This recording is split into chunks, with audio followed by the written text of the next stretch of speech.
Ladies and gentlemen, welcome to another episode. I am Michael Petrow, and joining me on the show are debaters Rob Strachan and Mark Cowell. What are we talking about? Well, we're picking up where we left off with our best of streaming services series. Say that 3 times fast. A few episodes back, excuse me, a little moisture in my mouth today. A few episodes back, we did best HBO drama and whatever. Hour-long drama, and then whatever else HBO has to offer. So we're continuing with that series with best Netflix comedy, and not just a comedy sitting on the streaming service, but a comedy made by Netflix, produced by Netflix, right? They make a lot of shit. Sometimes it's a hit, sometimes it's a miss. Either way, we're going to sift through with our patented formula and find out who came with the best Netflix comedy this week. So that's who's on the show.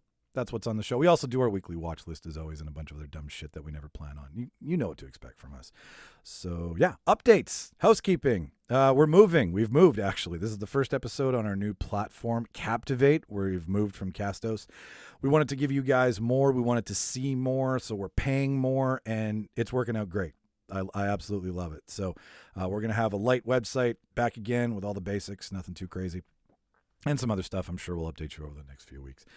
So that's about it for housekeeping. No live events yet. That's still kind of in the making. We will definitely let you know if you want to meet any of us in the Winnipeg area. We'll let you know where to do so and how to do it.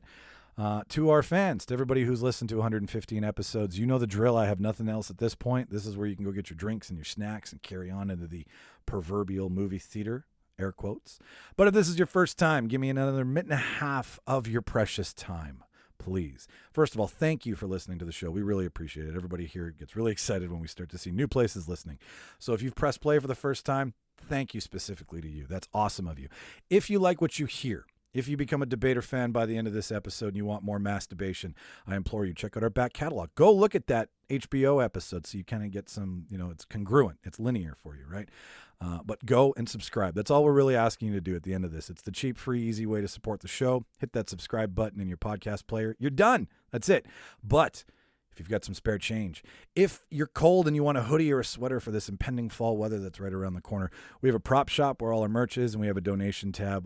All monies made go back into the production costs of the show. We're not professionals yet by any means, shape, or form. And if you think so, thank you so much. But we know we aren't. So this is a side hustle. This is fun, but it does cost a pretty penny sometimes. So if you feel like donating $1 or $2, you'll get something in return. Hit that tab. You'll find out. The list is there. And if you want to buy our merch, it's cozy merch. I shopped on like 10 different platforms to find the best t-shirts. I bought 5 of them and never looked back on 4 of them. So Threadless one, that's where our prop shop is. Check out the show notes. That's where all this information is. Now to our top 10. We like to celebrate everybody who listens here on the show, but specifically to the places that are doing some heavy lifting. So starting out in the 10 spot, Norristown, Pennsylvania, followed by Langley, British Columbia, Nunn, British Columbia. I hope that's a place and not just someone fucking with me at Castos as we leave. Calgary, Alberta. Vancouver, British Columbia. Edmonton, Alberta. Ottawa, Ontario. Toronto, Ontario. Burnaby, British Columbia coming in number 2. And as always, Winnipeg, Manitoba coming in the number 1 spot. Thank you to everybody who listens, but these are the places that are doing some heavy lifting. I've said too much. Thank you for listening. I will cue that motherfucking reel, and you enjoy the show. Let's tidy up this tangle of film by putting it on a reel.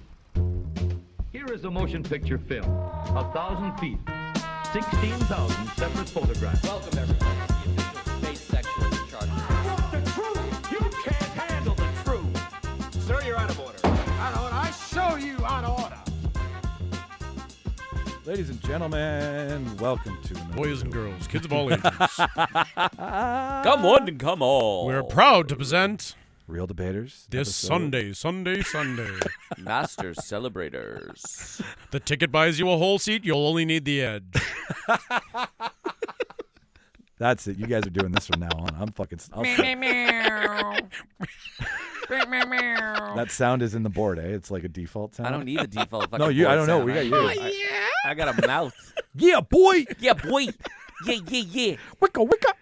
Alrighty. Ladies and gentlemen, welcome to another Real Debaters production. I'm Michael Petrow. I'm Jimmy Skinner. No, I'm Rob Strachan.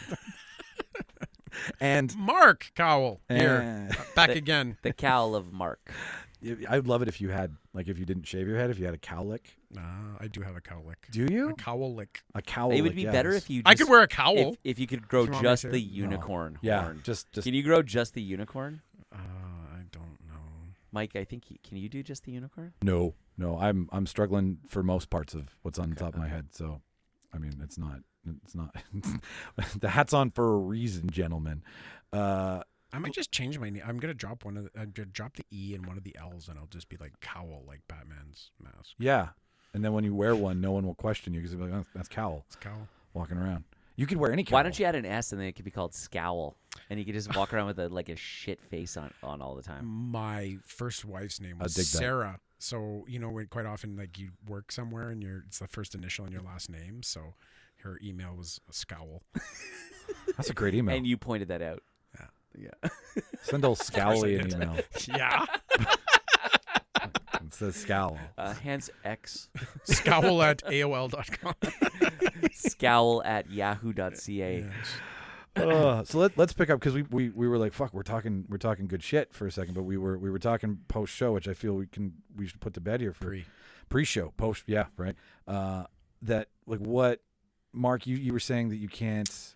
So I don't, like, I turn on a streaming service or whatever it happens to be. That's what it was, yeah. Anything on demand, and I start seeing movies. I'm like, oh, I haven't seen that. I need to watch that. Oh, that's on my list. I need to watch that. But my own personal inner voice says you need to focus on, like, the movies when you watch them because you don't like to miss any details. I'm like an over hyper focused person when I watch movies, but knowing that and knowing that, like, okay, I don't have 2 hours to be hyper focused on something right now, I always pick a series where I can watch a half an hour or 40 minutes, or a documentary that I can stop at 14 times in the middle and I don't lose the flow of the movie. You should get Adderall and watch it at That's a good reason for 1.5 that. speed. Funny story. The first time I watched Fear and Loathing. So anyways, that's why I don't watch movies as much, because it's such a commitment. It is. And you know what? Shauna says the same thing. We'll be sitting here and she's like, oh, and like, I think you non-committal bitches. I think I need, Ouch. without a word of a lie, I probably need 2 to 3 times the length of a movie to watch a movie. Like, I need to have that much time. Is that you because you got to me. pause it to Yes. check the IMDb? I pause, I rewind, filmography of every actor in the movie. If I have to get up That's my for problem. anything, I pause it and back up so I don't lose the flow. So I'm going to just run this into what I watched this week to save time. Dovetail that I shit. finally watched Once Upon a Time in Hollywood. Oh, talk about that. And I fucking shit. needed 6 hours to watch Once Upon a Time in Hollywood. Whoa! Was it that the extreme Tarantino cut? Yeah, my extreme Tarantino cut. It's called. Apparently, like on when Rogan interviewed him, he had 7 hours of total footage. He said he and he had filmed a lot, he yeah. had to cut it down to 3. So I thought it was great. I thought it was amazing, but I didn't want to miss anything. I knew there'd be so many little references and little intricate things that you didn't want to miss. And you got to rewatch that flamethrower scene at least 7 yeah, times. is that actually happening in the pool? It's fucking amazing. Oh, spoiler alert! Yeah, sorry. No, fuck whatever. It's been we subscribe to 2 weeks after or 48 hours after, depending TV or movie. So fuck spoiler. So spoil anyways, all you it's want. been Yeah. a long fucking time, and I finally found I was off the entire day. And I started at 10 in the morning, and I think I finished it at 3:30 in the afternoon by the time I stopped to make lunch and then went back and watched the last 10 minutes that I So what you're saying is you need the movie theaters back. fuck. That's the only time I can actually sit focused Well, it's because with nothing. you turn your phone off. Yeah. You do. I don't get distracted. I don't have the dog. I don't Yeah, 100%. Okay, so now, what parts of the movie were you? First question: were you pausing and stopping because you wanted to see how much this was related to any sort of historical reference? Yeah, I do little checks and balances to be okay, well, this is the Sharon Tate kind of stuff, and how much was real, and then where did it divert, and how much did it wind in, and how much Did you get down to Pitt's, how much Pitt's character is really related to what the fuck is his name? Oh God, the old What stunt performer are you thinking of? Burt Reynolds' stunt buddy that we were talking about before. What the fuck is his name? It'll come to me. Anyways, I got it. So Smokey. that, and he was The bandit. Pitt's character was really based. Hal Needman. So it was just really cool that I wanted to see like how much was kind of real and how much it really diverted. And I'm like, I watched the Bruce Lee fight like 3 times. That's a good fight. Just the little interactions, like the repartee between Pitt's character and people. Like he didn't do a lot of talking, but when he did, He was so smug in he it. was I so loved good. it. Like when he goes to the ranch and his yeah. interaction with all Yeah. of them was amazing. I didn't want to miss He had any a kind little of a part there. Tyler Durden kind of feel to him. 100%. Yeah. Yeah. Especially there. Yes. He was like so Yes. smug and When he's like, fix it. not fucking exactly not scared of anybody. So yeah, it was awesome. I thought it was so entertaining. I liked DiCaprio's character. I liked. What do you think of his performance as not leading man? Awesome, and he was like neurotic about his abilities, even though he was so good. The whole and- scene in the trailer when he's like, fucking quit drinking, man. Fucking only drink 3 margaritas. Shit, fucking ain't. Why'd you fucking just 3? You know, like that. His is way better, but like that whole rant is so anti-DiCaprio. Yeah, no, he was, and he's not what I expected. Right? Like they said he was an actor, but he wasn't a confident actor. Like although he was good, He was and he wasn't. he was balancing on that line between, and they really, when he has the meeting with Pacino, Pacino. Yeah. Like at the restaurant. When they kind of say, well, you kind of missed it. Like, you're not going to be the leading man. Let's get you in these spaghetti westerns. And that was really like, you could see it kind of sinking in with him. Like, oh, fuck, this is going to be my last chance. And no, it was awesome. It was a really good movie. I wasn't sure how the whole, like Roman Polanski, him living, I knew like when Manson showed up, at the property and he's looking around and, like, I know this is going to come to a head. Are they going to get killed? Is it going to be accurate? And then when it diverted, I'm like, fuck, that's hilarious. It's fucking great. The guy he's asking, when Charlie shows up, the guy he's asking for is, that's the whole Beach Boys thing. The guy who used to live in the house. The guy who used to live in the house Yeah. was Charlie trying to be in the Beach Boys and then tried to record an album, laid some tracks. Apparently they exist and like nobody can get their hands on them. But when he shows up and he's like, it's blah, blah, blah here, I can't remember the name for the life of me. But there's a podcast. Fucking Brian Wilson. Wilson. Give us those fucking tracks. It was Brian Wilson. That's what he's asking. He's asking for Brian Wilson's brother. Well, I think Brian Wilson passed away. Didn't he? No, Brian Wilson's. Well, Is I don't know if he's still alive now. Well, they did. Well, do the Wilson sisters have it then? Fuck. God. Long story short, Rain does. who was your favorite character out of everybody? Oh, God.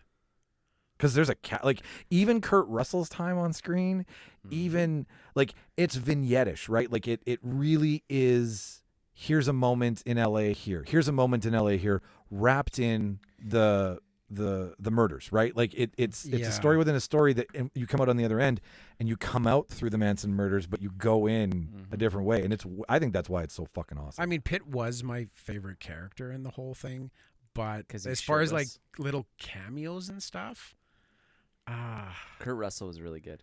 that I feel like Kurt Russell. Rick, pack your I feel shit, like- get off my set. Do you guys feel like Kurt Russell is Tarantino's Blood Boy. Michael Caine to Christopher Nolan?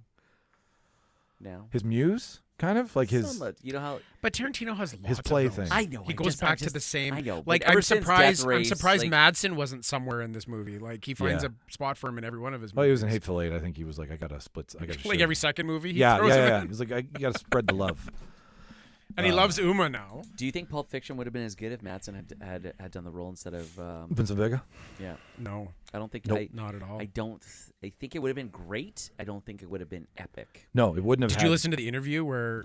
Yeah. that was great, talking about how he planned it for him, and then they didn't want to do the movie because who the fuck is this Travolta guy? And Are we talking about? you mean the guy from Rhinestone Like, Cowboy you mean or the Boogie? the disco guy? Like the Yeah. disco guy? The Joe Rogan podcast? Yeah. Yeah. Listen to that podcast with Tarantino. When he talks about how he's like, I understand how Bruce Lee's daughter's upset about this, but like everybody else can fuck off. No, everyone else can suck a dick. That's what he said. That's what he said. Everyone else can suck a dick. Like she can have a problem with it. I get that. That's fine. We can disagree, but Yeah. suck a dick. And can we all agree that holy shit, did Rogan ever do a great interview job? yeah, For one of his icons. he fanboyed on him. Like he fanboy, but you know what? But he didn't fanboy on him in like a weird, annoying way. In like a, I want to know your fucking process. Yeah. And I want to delve and view into your brain to see how Could this not agree comes to more. fruition. But he did it in a way that Rogan sometimes takes over his show. Yes. And he doesn't let his guests talk enough. And I think he did a great job of saying stepping just back. enough with Tarantino and then letting him go. I agree. It depends on the guest, though. So I find that if it's a scientist on or something like that, he'll ask the right questions and let them talk. It's when his buddies are on that's different because it's the two of them shooting shit and they're just two comedians fucking. Tom Segura and him are talking about farts. And that's when I just finished listening to that in the car today. That's like when farts don't smell the same. Yeah. That's when I was listening to it too. But That's when I don't the really like toothpaste smells Rogan like that shit. much. Yeah. Right? He's a good interviewer when he has a good interview. But That's true. I pick and choose which of his podcasts I listen too, to. I yeah. don't I listen to Segura. Is it Segura? Because I love Segura. Do you listen to Two Bears with him and Bert?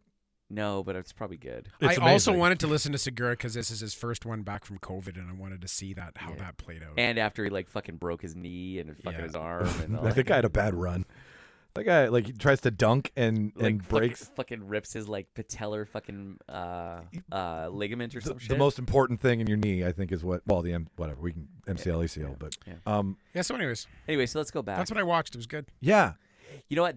The second time I watched it, because I watched it in the theater, and then I watched the first time I was watching it, actually in my house, I found myself Googling the Manson thing, and then I went down the whole CIA Manson fucking rabbit hole and shit. And I was There's way too many and rabbit I was holes. and then The I looked sleeper up spy and I Mansons? was like, fuck, I gotta rewind this 22 minutes, because I'm that fucking going. And then all of a That's sudden, funny. you're watching a movie, but you're watching a YouTube video, and you're like, what the fuck just happened? And that's This my is why I need 6 hours to watch a fucking movie. exactly. I've been doing that as of late, but Amazon's great where you get to crack the door open. It's getting hot. It's getting a little hot in here. Yeah, you know what? Let me open the window too. Yeah, the only problem with Amazon Prime is it fucking sucks. Yes, I it's know. the worst. It's the worst interface. Why can't they just completely rip off the usability of Netflix, but just make it look like Prime? Yeah, it's not user friendly at all. It's terrible. Although there's good stuff on. There's great Prime, stuff on there. I could never fucking find it. but yeah, not user friendly. It doesn't it's a dog's breakfast. None of them are really overly user friendly. The new Paramount one is basically a port of fucking Netflix. That's what it I felt want like. them. I don't like Netflix in that they use the algorithm too much. Too So much. they want to anticipate what you want, and I want to go and find stuff. But if it's not in your algorithm, it's fucking buried that you can never fucking find. And the problem is that sometimes my wife watches certain things. Oh, it just fucks your whole and, algorithm. and then and also there's been a couple times where kids shows got on mine, so mine's just fucking weird. And but that's definitely a big beef of mine, because that's the reason why I miss Blockbuster. Yeah. Because there was no algorithm. There was me walking through things starting at A or at Z and working my way through and finding gems. And then they would have that section, like the independent section, Yeah. where they would only have one copy of each movie. And that was I usually, when I would go there, I'd start there. It was kind of in the middle. And then I work my way out into the, and try to rent one independent along with one or two of the big movies that had 27 copies Yeah. or 89 copies. And none of them were in. I can't open the door the whole way because I'm gonna feel claustrophobic. Oh, okay. What did I walk out of? What are we talking about now? We're just talking about how shitty Prime's interface is. Oh yeah, fuck and, you. and how we wish it Jesus. was basically they would just steal Netflix. And we Netflix also were code. kind of bitching about the whole idea behind something that's supposed to be nice is the algorithm that they feed you, right? We're talking about Netflix today. Yeah. It can be great because then you Yes. get to see other things that you're interested in. The problem is if you want to try something new that's out of character for you, the shit's buried so deep that it's nearly impossible I to agree. find. I agree. I prefer the old Netflix from 10 years ago where it was just all by sections. Yeah, I would- And felt then like going on a and fucking then I could- Blockbuster. And then I could exactly. Yeah. If it gave you the row feeling, and the row feeling is what I think they realized this is what we're used to. You go to a video store, you got rows and rows of movies. Let's make it rows and rows of movies. I also want to decide. I want to know all my options and pick something. I don't want to be pigeonholed into 3 categories. And I mean, I find great stuff that is interesting, but I also miss a lot of stuff. I get it. I would just like to pay $100 a month For and just everything. have everything available to me. I also watched this week. I'm just going to quickly fit mine in. No, 'cause do then it, I'm do gonna it, start do it, yeah. talking. Yeah. And because I just remembered it, I started watching. I'm halfway through a doc on Netflix that's called Crime and Penalties. Oh, I've seen it. It's the Untold. Yes, untold stories of different Yes. sports, different worlds and shit. Okay. Check this one out. It's sports based because it's loosely Yeah. involved around sports. I heard about, And the, I there's heard this about the guy- recent one. There's this one's Crime and Penalties, and it's a dude in Connecticut that ran a waste management company that was connected to the mob, and many people say that he was the real life Tony Soprano. Oh, is he the one that bought his kid like Bought like his 17-year-old kid a minor league hockey team. Yeah. Because his kid got injured or something. And Yeah, wasn't his gonna be big able to pursue hockey his player career? got Yeah. injured, couldn't play anymore, so he bought him a hockey team when he was 17. And like he Fucking turned high school senior. And he running a hockey hired team. all the players. They were all just fucking bruisers and fighters. On the opening day when they dropped the puck, the first thing that happened was a fight. Like Perfect. It sounds like the movie Goonies. all the guys were getting kicked out of the league. Their fucking equipment manager got kicked out of the league because Sounds he, like Slapshot. he shut the water off in the opposing team's dressing room. Like it was just a fucking hooligans. What but they're league? all backed by the mob. What league was the this? UHL, the United Hockey League. The first person they signed was Wayne Gretzky's brother, like Brent Gretzky or something, so that they had the Gretzky title. That was the first player signed by them. They were called the Danbury Trashers because he was in waste management. Danbury. Where's Danbury? Connecticut. Well, where in Connecticut? It doesn't matter. I don't know. South Central. Lower East Side. Fucking Quit know looking what for your Connecticut phone. It looks does not matter. It's right below Springfield. Right now, it's the There's left, got to be a left turn from- Springfield somewhere in There's Connecticut. gotta left turn be. from Shelbyville. You know what I realized today, and I this is completely off topic. Winkler and Morden in Manitoba, for all of our listeners outside of Manitoba, Google it. Is basically Springfield and Shelbyville. Oh, I yeah. just realized that. Like Like a road, a very narrow. there's a narrow road that connects them. Instead of like a lemon tree that they fight over right on the edge, it's like the hospital. You know, like I don't know. Anyway, I digress. Well, let's go back to Netflix. Yeah, no. I'm gonna say Winkler's probably Shelbyville. Yeah, yeah. I- What did you watch this week, Rob? Or in the Um, last few weeks? I haven't seen you for a while. I mean, other than well, I've been watching this show called True. Let me tell you about kids shows. Yeah. So You it- give the most honest review of kid shows out of anybody I know. yeah. Is So that the one where they were sitting on the mushrooms? Yeah, yeah, yeah. The one I shared some pictures on the chats. Okay, so there's a show called True. It is Canadian produced. It's on CBC, Sweet. right? So it's Shout out on CBC. Canadian Public Entertainment division. broadcasting. Animated. It's animated. The character's name's True, and she basically solves problems. But she goes to the wishing tree. And when she goes to the wishing tree, there's this guy named Z, and he's the one who like oversees the wishing tree and the wishes and stuff like that. And he always goes, "Let's think on it." And they do like this little meditation. And when he says, "Let's think on it," these mushrooms come up, or they're like the white mushroom. They're the red mushrooms with the white dots, Oh, right? Interesting.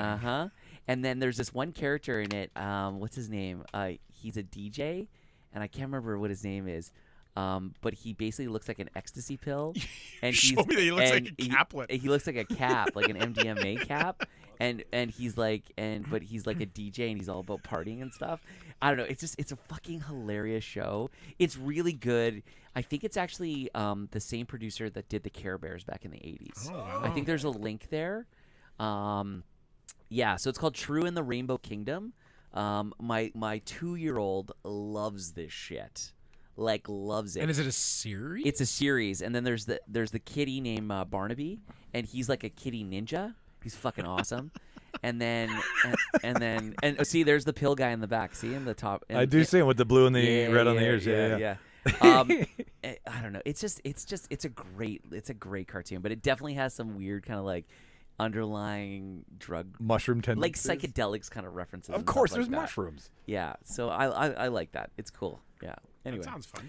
yeah, it's a really fun show, and Okay, hang even on. though I've seen all of the episodes like a million times, they have these like funny Yetis in there and stuff. Does Daddy go? Do you want to watch True, honey?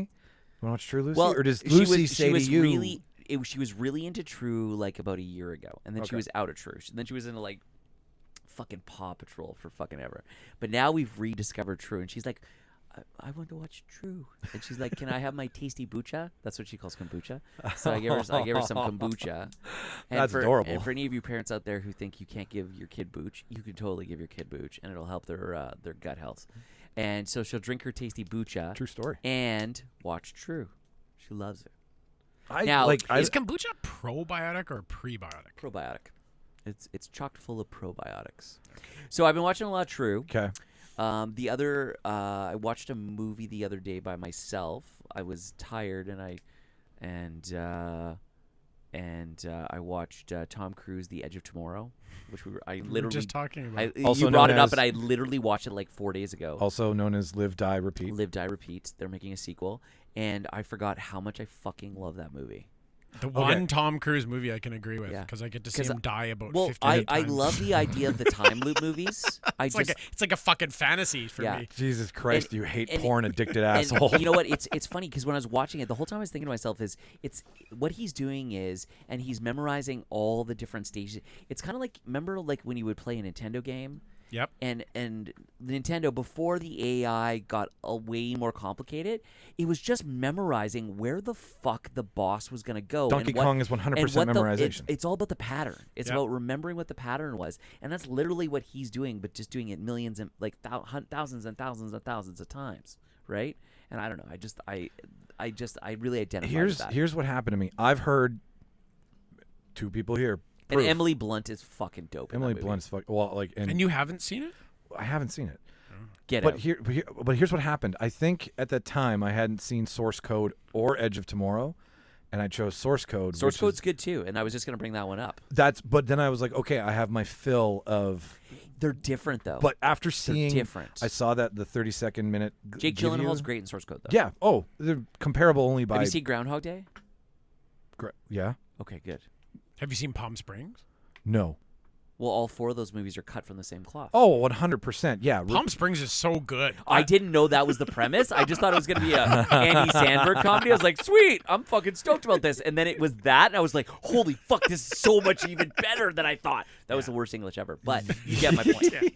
But You were talking about an Andy Samberg movie. You can use whatever fucking English.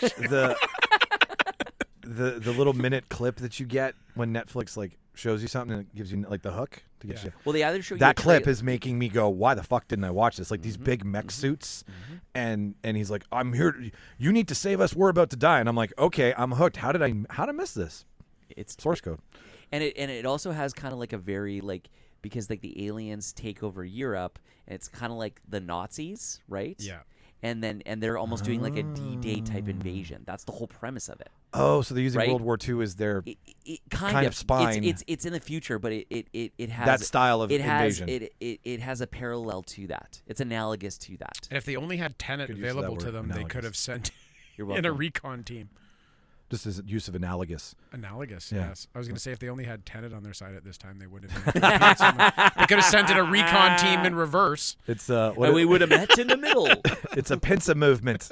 What's a pincer movement? In time, not space. Did you know what that the fuck does that mean? Sonos is spelled the same way forward and backwards? What is that? just like Paradigm? Tenet? Is that what, paradigm? No, Sonos. They're like Yeah. those speakers, But like that's audio that's speakers. that's the Parademia? anagram. Anagram. Same as forward and backwards, right? No. That's not what an anagram is. What is it? An anagram is where you can take a word and make a different word out of it. Like isn't that what an anagram is? What's the word spelled forwards and backwards? Google this shit. Alexa. If only there was a way. Hang on here. Alexa.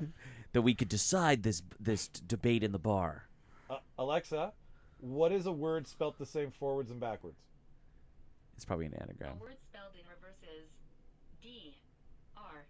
D-R-O-W. That's what happens when you don't ask the question correctly. Was it you who was telling me about? This is going to go on a tangent. Was it you telling me about how like trying to explain something to somebody? Yeah. With You the literally, instructions? it literally told you what word is backwards. It's called a 'cause it's what I asked. palindrome. Thank you. palindrome. Yes. But Hey that- Alexa, I fucking beat you, bitch. Yes, a palindrome. I don't know that one. Yeah, exactly. It was like the other day, Ben was like, Alexa, turn the light on, and I beat Alexa to turn the light on with my hand. How many times have you seen Edge of Tomorrow? Now 4. 4. Wow, that's a lot. 3 or 4. That's a lot for a Tom Cruise movie, isn't it? I love Tom Cruise. And it's got some humor in it. Like it's guys, I really like Tom Cruise. I love Tom Cruise too. I'm on Team I know. Cruise. I'm just on Team Cruise, man. I'm on team crazy Scientology. Jump on a fucking couch, Oprah's couch like a nut job. Fucking Tom Cruise. I don't age. I'm 60 years old. Tom Cruise. I like didn't Jack- mind- I like Jack I was gonna Reacher. say I I like love Jack Jack Reacher, Reacher. I but I like don't Jack like Reacher Mission too. Impossible. Any of them? No, Even the first one. The first Dude, one the was first one's so The good. first one's really good. it was okay. With Leon in it, and he's fucking like Leon.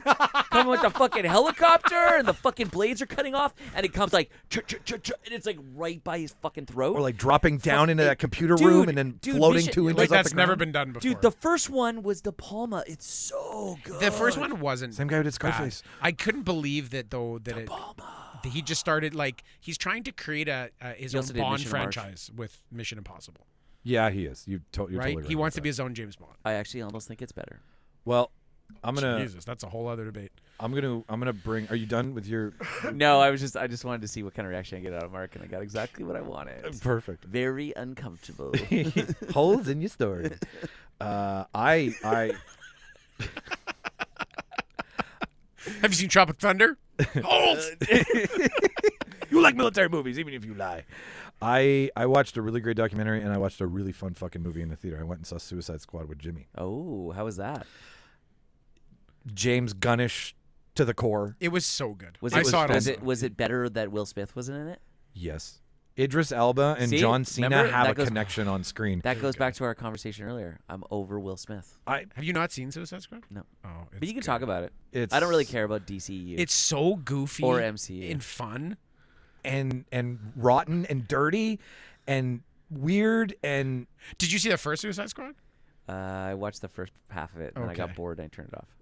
everybody Do you did. remember when? I watched Adam Beach die like I was 3 gonna say, you remember times. when Adam Beach? It's like, oh, Adam Beach is in this movie, and he's in it for like 3 seconds. Yeah. And They he do probably that- He probably gets sweet Okay. royalty They do checks. that like 14 times in the new one. Yeah. It's like, holy fuck. XYZ, Pete, yeah. Pete Davidson's in this movie. Nope, he's not anymore. It's kind of like Deadpool though too. They kill a whole bunch of characters. Like, Look at- oh sweet, all right. It he's got-" reminds Yeah. me of that Yeah. scene. Yeah. Hey everybody, look, it's Nathan Fillion. Nope, not anymore.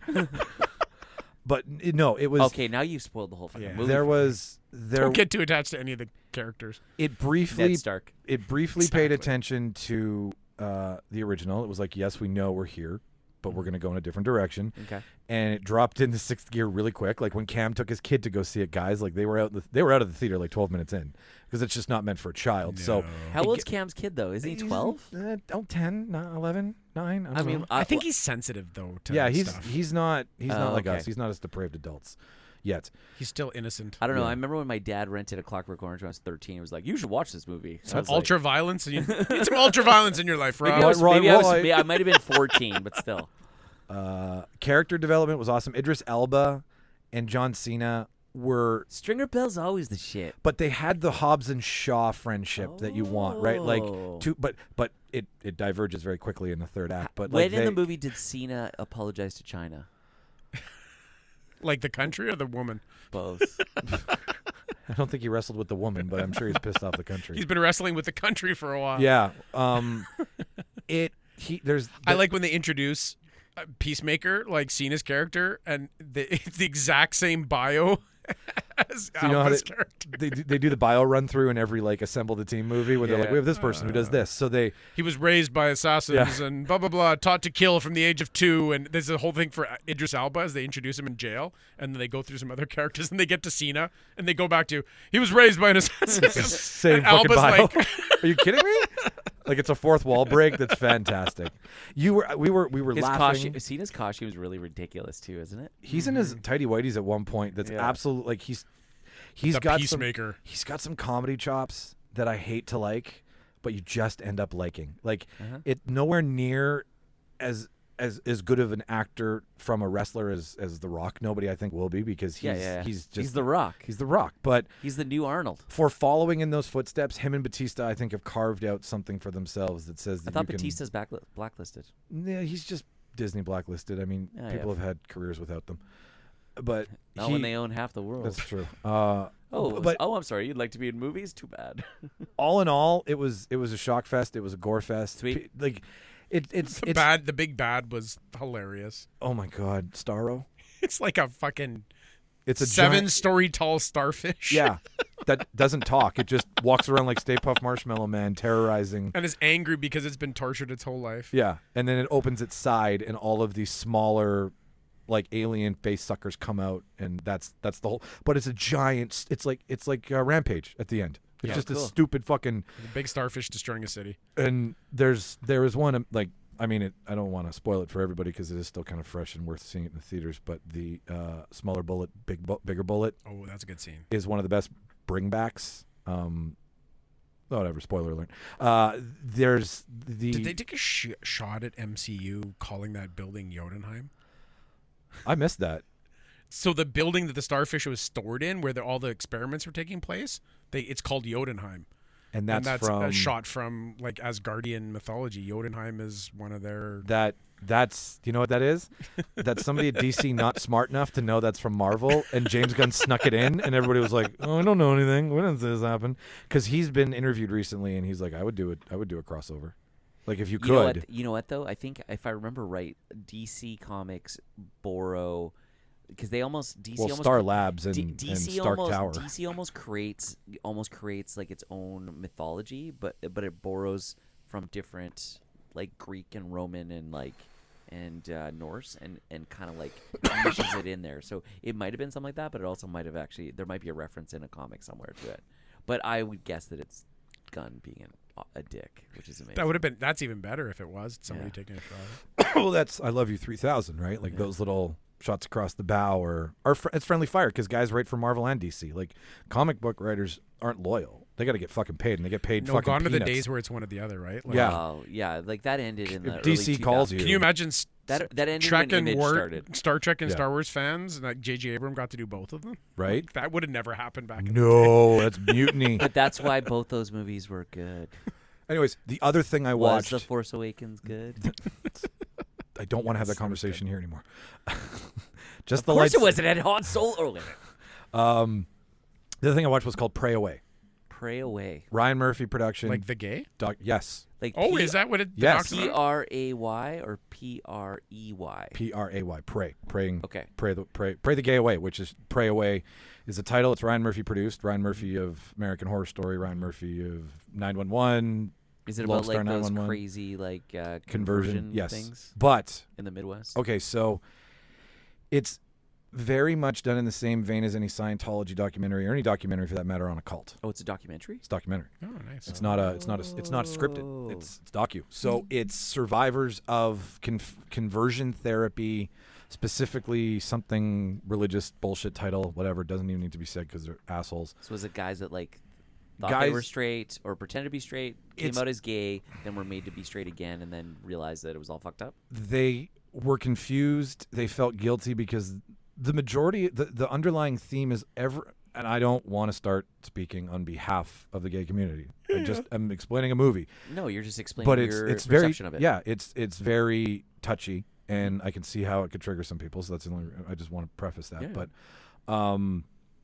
it's some of them, most of them, all had religion, and So there was an inherent guilt they had because of the religion? yep, and that guilt was taken advantage of by the conversion groups. Yep. Oh, and God. then they would take them in, like any good cult, That shit is right? You fucked find up. them when they're at their worst, and they took them in, and they made them think that what they were thinking was sinful, and went through conversion therapy, and then on the other side would promote like, look, this man's now married to this woman, and this lesbian is no longer a lesbian, and they interview people who 98% of the people they interview went in through the conversion therapy, realized the error of their ways, and you walk through this guilt venture with them. It's very shocking to see how honest they are about what they've done, because they feel so bad about, because they've been like, there's blood on your hands. People have committed suicide because of what you've put them through, except one guy. One guy was still like, I'm not gay, and he just wouldn't, and I mean, I don't want to say, yeah, that's not the way I want to say it. The point is that it's fucking horrible, and everybody should watch it, because there's like a helpline at the end of it if you're going through something. Like it's a great conversation. It's a great documentary to be exposed to. Sounds like it's a because good eye opener. It is. It's one of those allows things- you yeah. to walk in somebody else's shoes. Well, it's and no see doubt something that from a different somebody in perception. that predicament, being religious, and then, well, I'm just saying being stuck between those, like something you believe in so strongly, and then the way that you are. Yes. Okay. And then this thing that you believe in, most of it is telling you that what you are is not right. The thing you believe in, there's no room for you like in it. that's got Yeah. to be a fucked up It place is. to That's be. and that's what they're talking about. Yeah. Is that like I love God, I don't want to lose God. But Every then one you of them get was told God doesn't love you because of like that's got to just By be fucking peop- devastating. by people who are also religious. yeah. Who Who are- you look up to, and who no you look- doubt. yeah, and they take them in, and they're the one girl who denied and then was like she was like the hood ornament. She went to all of the conferences and did all the tours and talked and talked and talked, and I mean now it's recognized as like it's torture. It's inhumane. You can't do this to somebody. Is like, it considered illegal in Canada? It is illegal in Or Canada. there's a law, or is there a bill going through, or there was? It's illegal in Canada 100%, but it still goes under the radar. That's what this documentary pointed out at the end. It did its whole PSA at the end. It was like, this still does happen. It's very prevalent in the States. I mean, there's pockets of the world that are still very like, come here, we'll pray the gay away together. And Guilt is just a fuel. but for it is religion. 100%, and you sympathize with these people. If you want to be an ally, and you watch this, it will open your eyes. It will educate you on what a marginalized group of people went through that's completely against anything that's remotely humane. Sounds heavy. And it's fucking Ryan Murphy, so it's good, right? Because everything Ryan Murphy does, Ryan Murphy likes to put what Hollywood... What other docs has he done? Nothing. But he's so good at taking... What has he done? Oh, Lone Star For me 911, lately. American Horror Story. Oh yeah. You said that at the beginning. 911. You said at the beginning. That's right. The story of Ratchet. Ratchet's his on Netflix. Hollywood on Netflix is his. But he takes what Hollywood would consider rejects and freaks and puts them in his stuff. Like when he made American Horror Story Freak Show, he found little people. He found, people with deformities and was like, you're going to be in the show. We're going to showcase how beautiful you are through this vein of a horror story. And I love that he challenges the narrative. Like I'm a fucking stupid fan of Ryan Murphy. Sounds like now. he's not scared of He's not. any subject. But Fox is who fucking produces him. That's the crazy thing to me. Such a fucking right wing. No. But Fox News and Fox are two. Really? Yeah. Oh, I thought it was all. Disney Dun, owns dun, Fox. dun, No, dun, dun, dun, dun. No, Disney owns Fox, bro. All right. Well, anyways, those are the two things I watched. It's so not if you- even called 20th Century Fox anymore. It's called 20th Century Movies or whatever. Isn't it 20? Yeah, but who owns Searchlight? FX? Who owns FX then? Yeah. Disney. Oh shit! Yeah, man. I didn't connect So all when the dots. so when Disney bought Fox a few years ago, right? Fox News didn't come with it. Good. Everything I came didn't- with it except Well, for no, Fox News. I'm not. I know that. I don't know why I don't know that. And I'm actually I don't like Disney buying up everything, but the one thing I did like about that is that Murdoch did no longer own National Geographic. And you could support it without any guilt. Correct. Yeah, which is the best channel to fall asleep to. Anyways, that's what I I read watched the magazine, bro. at the cabin. On the I love shitter. a good cabin. A good weekend cabin has a stack of National Geographics by the couch. And that couch is from a good 1982. toilet has a good That stack was the of National first magazine Geographics. I ever saw a subscription to. Is that the first magazine you ever saw boobies into? Magazine, of course. Magazine. Yeah, I think that in like school too. Like it was Yes. it was okay to see that in the library, but it was not okay to like. Yes. Yeah, I know. Weird. Exotic women in faraway lands. So, Mark, you mentioned that this whole thing is about Netflix and Netflix having so much shit. I figured today's topic we would narrow it down to what is Netflix made? What makes Like makes it- original Netflix? original Netflix? Netflix I think produced Netflix has content. become the Kleenex of streaming services. and or the and Q-tip. Yes. You see, you get what I'm saying. I miss it. Explain to me how I'm going to clean my ears with Netflix. Well, a Q-tip is technically the technical term is a cotton swab, Okay. but we refer to it as a Q-tip. Like a facial tissue, but you call it a Kleenex. So you call it a Kleenex. So I think people have They don't. become. Nobody high. Call, What nobody the call- fuck? Nobody calls People it a refer to tablet. other streaming services as just almost Netflix as a base of a streaming service, right? Like It's people- become Oh, okay. So it's so synonymous with generic. streaming. Yeah. Yes. Yeah. It's like you don't call it. Hey, go use the search engine. You Google Yeah, you it. Google things. But do you know who's synonymous with Christmas? Coca-Cola.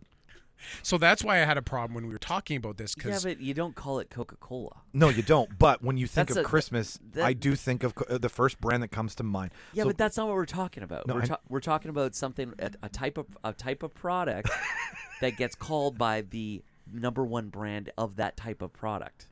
Coca-Cola is not like a I'm type playing of a Christmas. bad analogy field. like you go ride a skidoo. Okay. It's a snow machine. It's called a snow machine, but Skidoo All right. Okay. is Bombardier's version of it. the and- nomenclature is loud and fucking clear. You There's two. got to be a name for something like that when the brand becomes synonymous with I don't know, the, Mike. Why don't you ask the Alexa? object. No, she's Alexa. Go offline. Like when some people say, like, do you have some Tylenol? And like what kind of Tylenol do you want? I have some Advil. And I'm Oh. like, No, that's not Oh. the same. That's not there's the people that I same. know that say that. though. They're fucking Now I get it. idiots. Okay. Like they refer to all pain medication and all analgesics as Tylenol. Well, Advil is not an analgesic. It's a non-steroidal anti-inflammatory. It is also an analgesic. I'm gonna get you Is it? two. Analgesic is a painkiller. It's an anti-inflammatory and analgesic. Isn't an analgesic though tricking your brain that you're not? Do you want to feeling go through pain? all the Whereas a antiemetic is non- anti-puking? Or an NSAID is actually a COX-2 inhibitor, which reduces Yes. inflammation. So at an the site. NSAID Ladies and gentlemen, has the actions of being no an idea what's going on analgesic here. and an anti-inflammatory. All right, let's put a We've pin in this decided. and take it An offline. antiemetic, I've decided to talk about what prescriptions we an can take. antihistamine. These aren't prescriptions. These are Oh, over-the-counter. I wanted to or continue narrating OTCs. that. I was hoping you guys would keep no, whatever. But the point is, I get it. What you're saying is when you think of Kleenex, you think it's synonymous with the product. Yes. The thing is the name. Okay, I get it. So quite often, that's why I have problems finding a show now. Somebody watched something on Crave or on Amazon, and they just call it Netflix.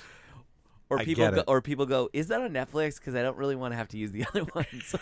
Yeah. Because it's a pain in the ass to find anything on it. Like, do you? Okay, I I don't get like it. that Scott tissue. Do you have some Kleenex? Yeah. Like anytime somebody goes, oh, it's on Crave, I'm always like, fuck.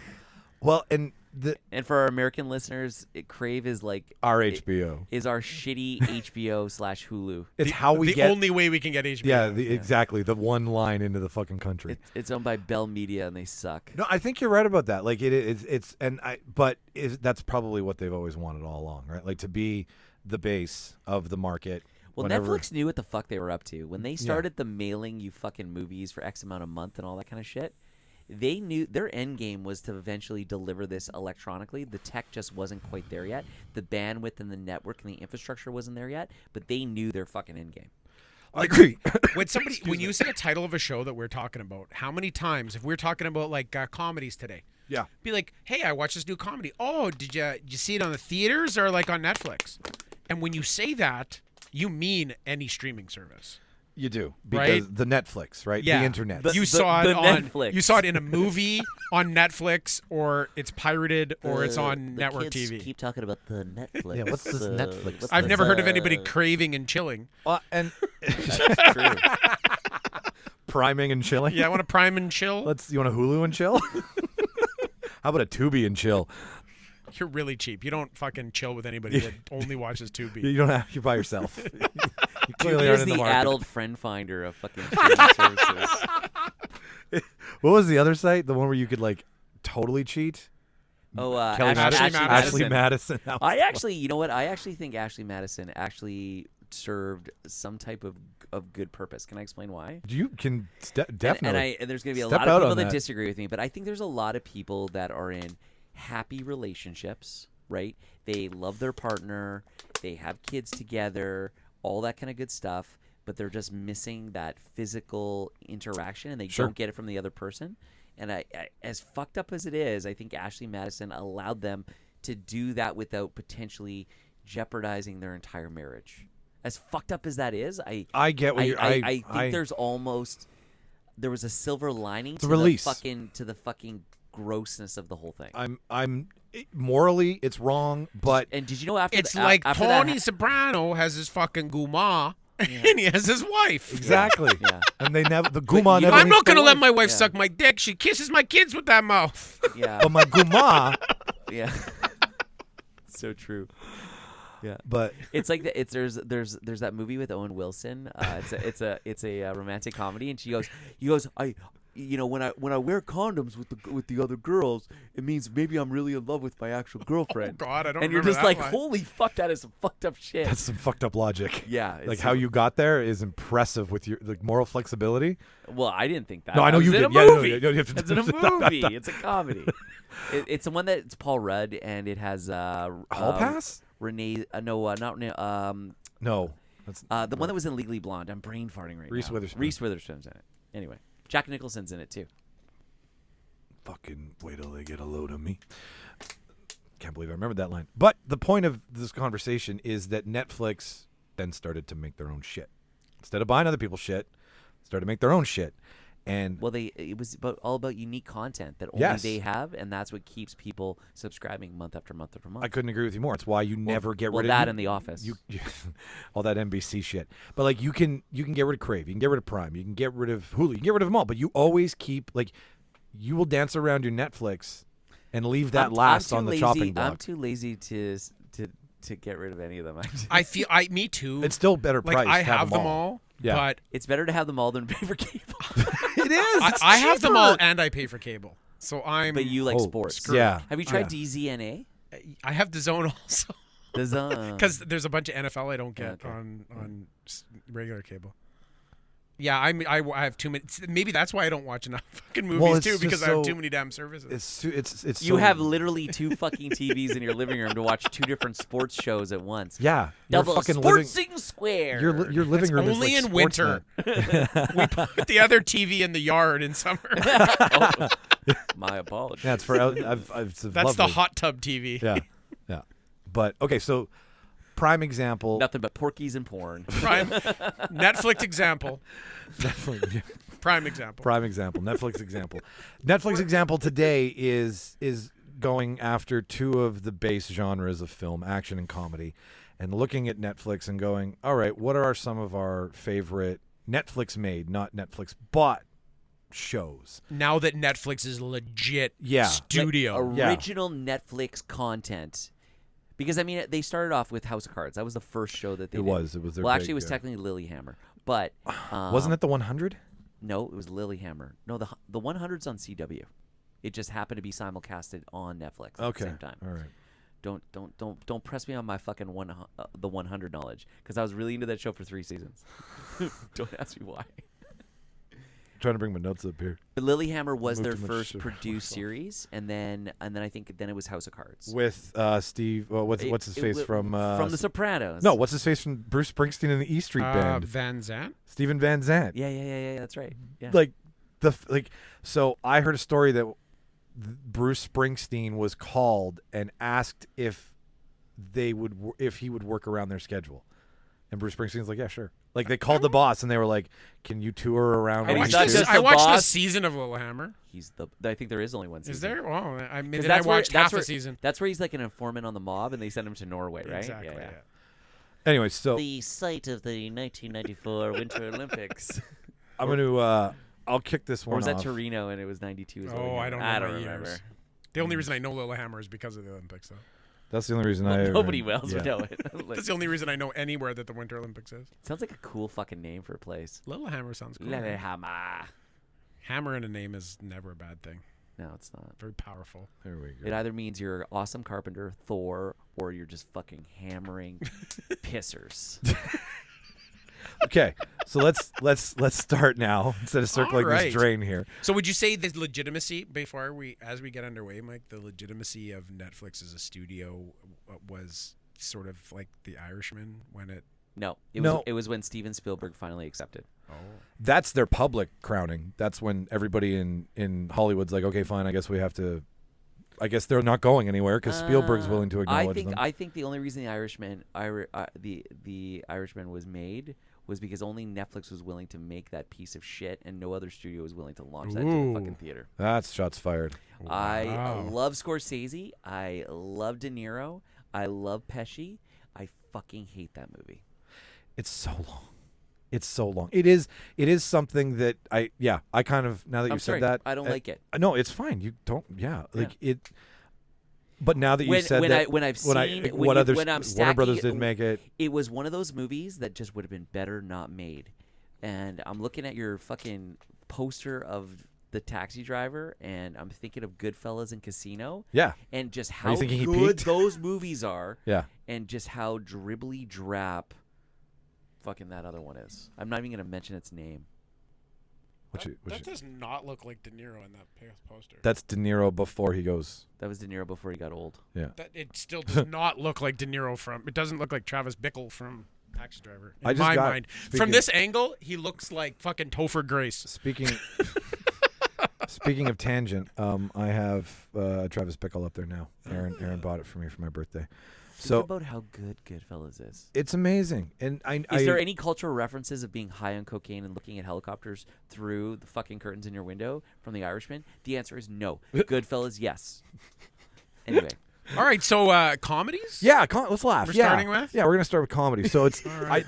there's one thing that I changed to our qualifiers because we enabled I our qualifiers. apologize for my off. Just apologize to everybody listening. You don't have to apologize to me. I'm not apologizing to you. I don't care. What just the to the fuck you think. fucking listener. I'm apologizing to the listeners. Okay. So Comedies, or you want to talk action? we're gonna talk comedies first. We'll All end on action. We'll end on a big note. So, casting, right? Yep. Story, Yep. Yeah. right? Production value, real life takeaway. That's Yeah. it. How does it go in your real life? Okay.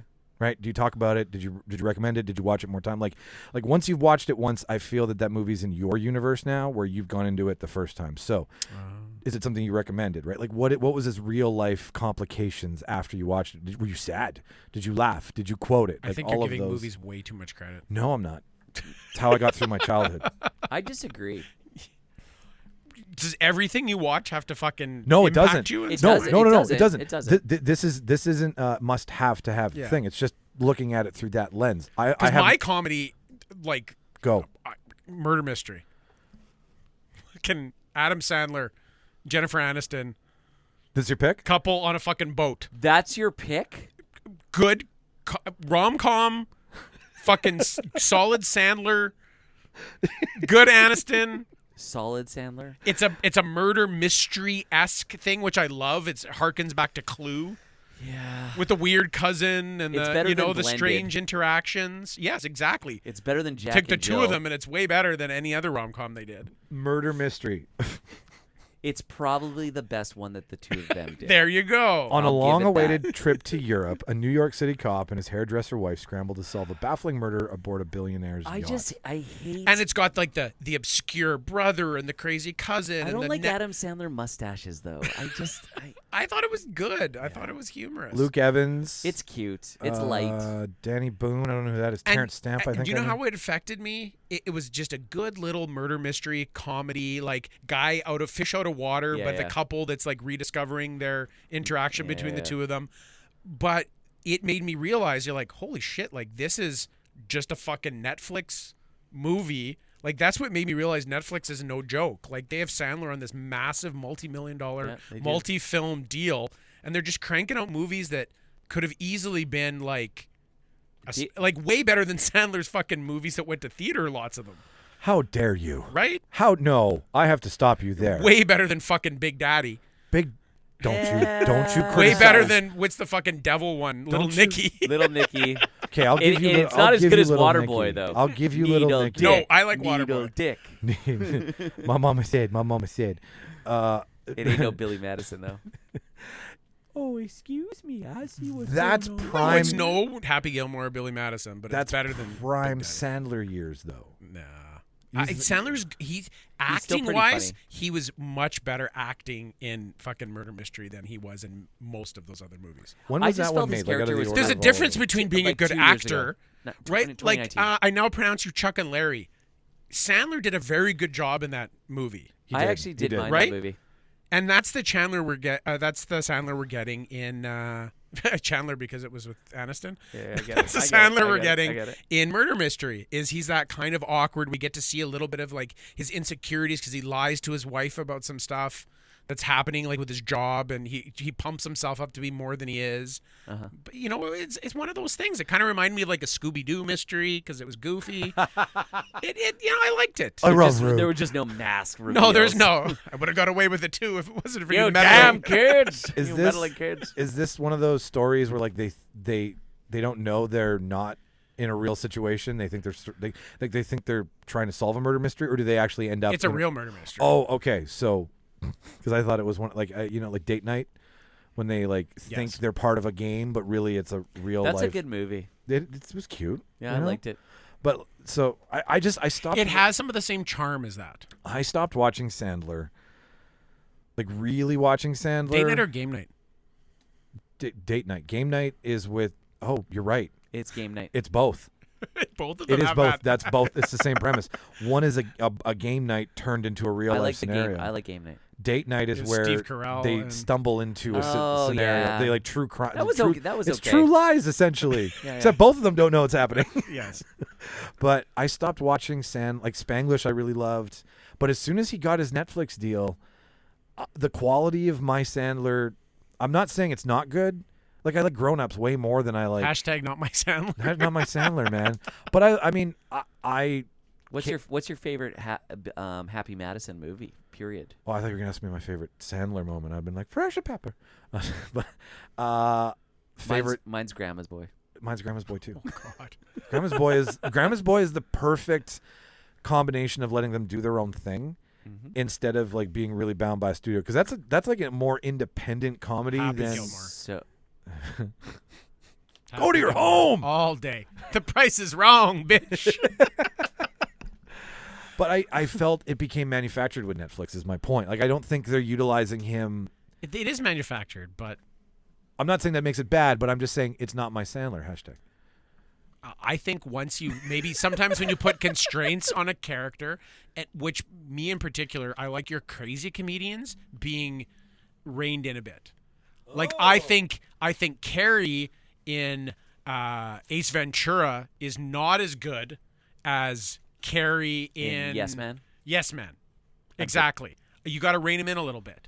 I think Robin Williams was better being reined in than when he went fucking crazy. Yeah, I but think when there's lots of characters when he like was that. reined in, he wasn't on cocaine anymore. Like take Andy Samberg. I think Yeah. like Andy Samberg's first movie, whatever fucking super Hot Rod. Yeah. was shit. But Andy it's Samberg pretty on bad. Brooklyn Nine-Nine is So one good. of the funniest fucking things on TV. Yeah. Because And Palm he's reined in. Springs, so good. Yeah, he's great. If you would have asked me after Hot Rod, he's a fucking idiot. What's your favorite skit from Andy Samberg? Mine's Jizz in Your Pants. A dick in a box. Jizz in my pants. Either dick in a box or there's one that's about a fucking threesome thing that's hilarious. Oh, that one's really good. I also like the one with the Chronic Wuckles and Narnia. Chronicle. 2, no, 4, no, 6, Baker's dozen. Well, there's also the one with the fucking Where they reference map with Quest. what's his name? Oh fuck.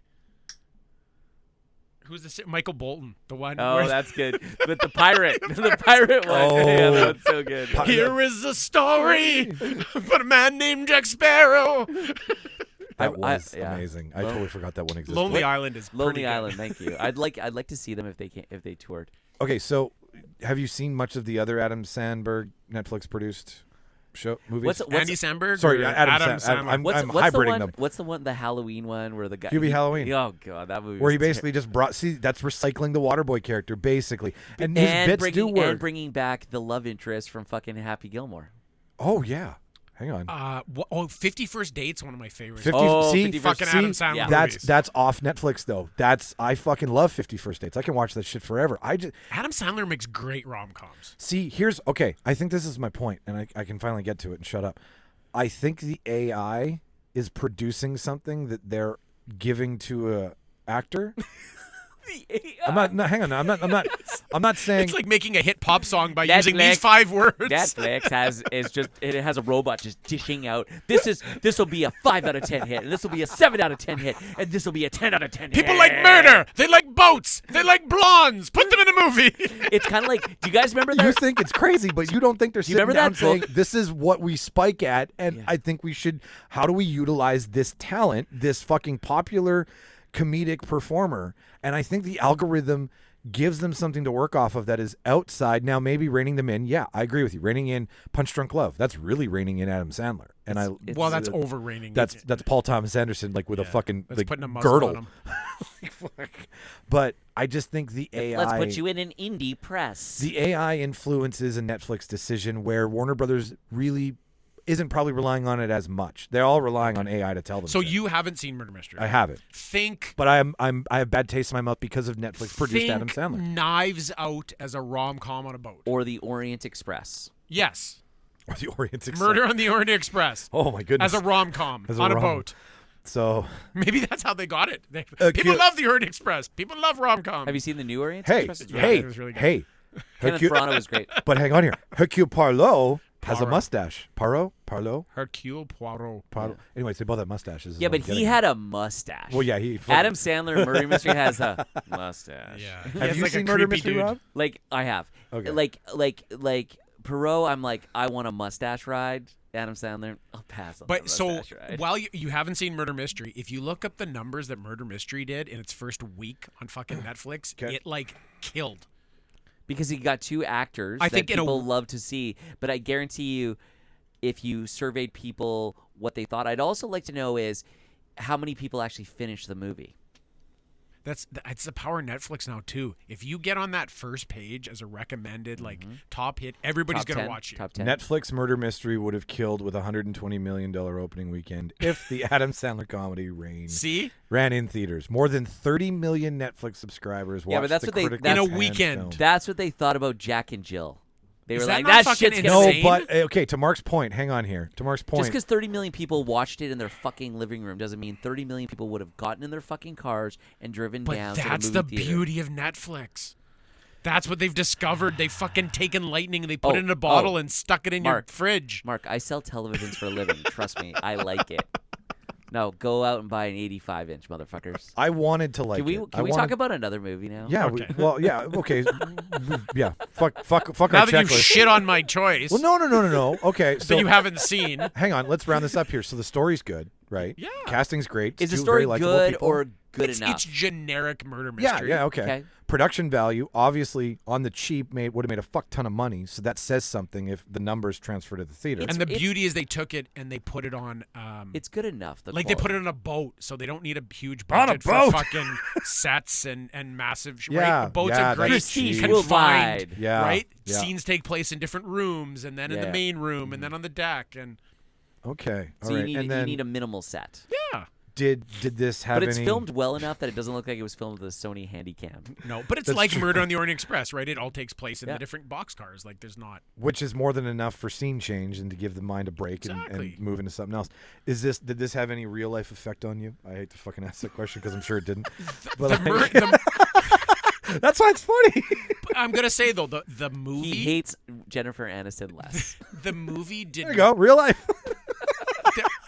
Can I finish? sorry. Sorry. The movie did not, but what the movie represented to me as this was a movie that I probably wouldn't have watched, but 30 million fucking people watched it in a weekend because Netflix has that power. Yes. That changed me. That made me realize we're fucking onto something here. Okay, perfect. Real life fucking application. I Okay, love it. Okay. Not putting too much fucking stock in And what movies me can do. it showed me the power. You want to talk the medium is the message? Yeah. That's the fucking power of Netflix as a medium. Is they can take subpar and turn it into fucking huge blockbusters. So it's kind of like how McDonald's doesn't have the best cheeseburger, but they sell the most cheeseburgers. Because they're consistent Exactly. with their cheeseburger. It's true. And eat no matter how many good cheeseburgers you eat, you always crave a McDonald's cheeseburger once in a while. Fuck, I love McDonald's cheeseburgers. I went to a movie I this always week. I my had problem 3. is that I always want more than one. And then sometimes I think to myself, 2's not enough, so I get 3, and then I eat all 3, and then I hate myself afterwards. That's like a start of a movie for Mike. Would you Some pocket cheesburgers. would you like Dude, I love pocket cheeseburgers. Let's do that next time we go to a movie. I'll fucking treat you. I went with Jimmy to go see Shang-Chi. Even when Mike doesn't successfully Did you get smoke tickets weed? to a movie, he manages to get the cheeseburgers. Yeah. You can buy a Hey ticket. guys, I couldn't get tickets to the show, but I got cheeseburgers. I fucking did that night actually. I was like, I'm gonna make You're up a for this fucking loss. hamburger. That's what I'm gonna give you a hamburger shirt. Fuck. forgot about that. It's Halloween this year. Fuck, I that's have totally an what excuse to walk around with cheeseburgers in my pants. Oh, you should. Anyways, okay, Rob, you mentioned a good point. Let's talk about another movie. What's your comedy pick? What's your comedy Netflix? Like, listen, I produced? love talking about Sandler, but I'm just like, I can't do it anymore. Okay, which comedy icon are you gonna Yeah, what do you? Which one did they Spell use well test. for you? Will Ferrell. Okay. Which, rightly so, SNL alum. Isn't he Sir Will Ferrell now? Was He fucking should be if he isn't.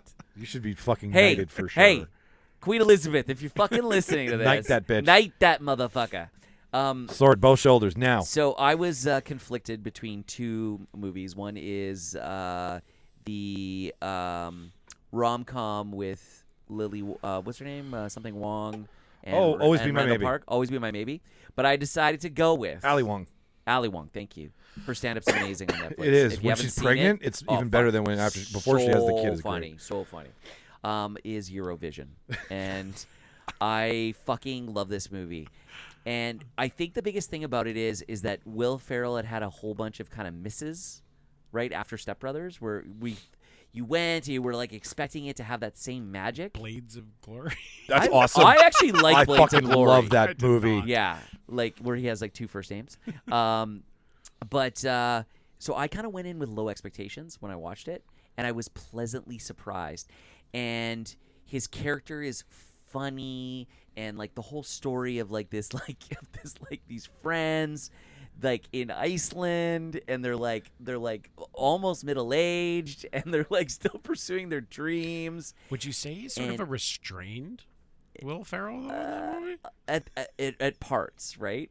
And then Rachel McAdams is fucking She's amazing. so good. Yeah. She hasn't been that funny since Mean Girls. Yeah, Rachel McAdams is like easy top Yeah. 2 or 3 Like, I'll watch comedic- anything with Rachel like, McAdams. comedic female leads. how much does it show her range and her scope as an actress?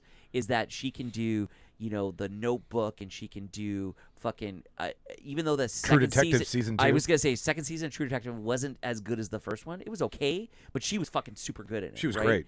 And Badass cop who plays with knives. absolutely.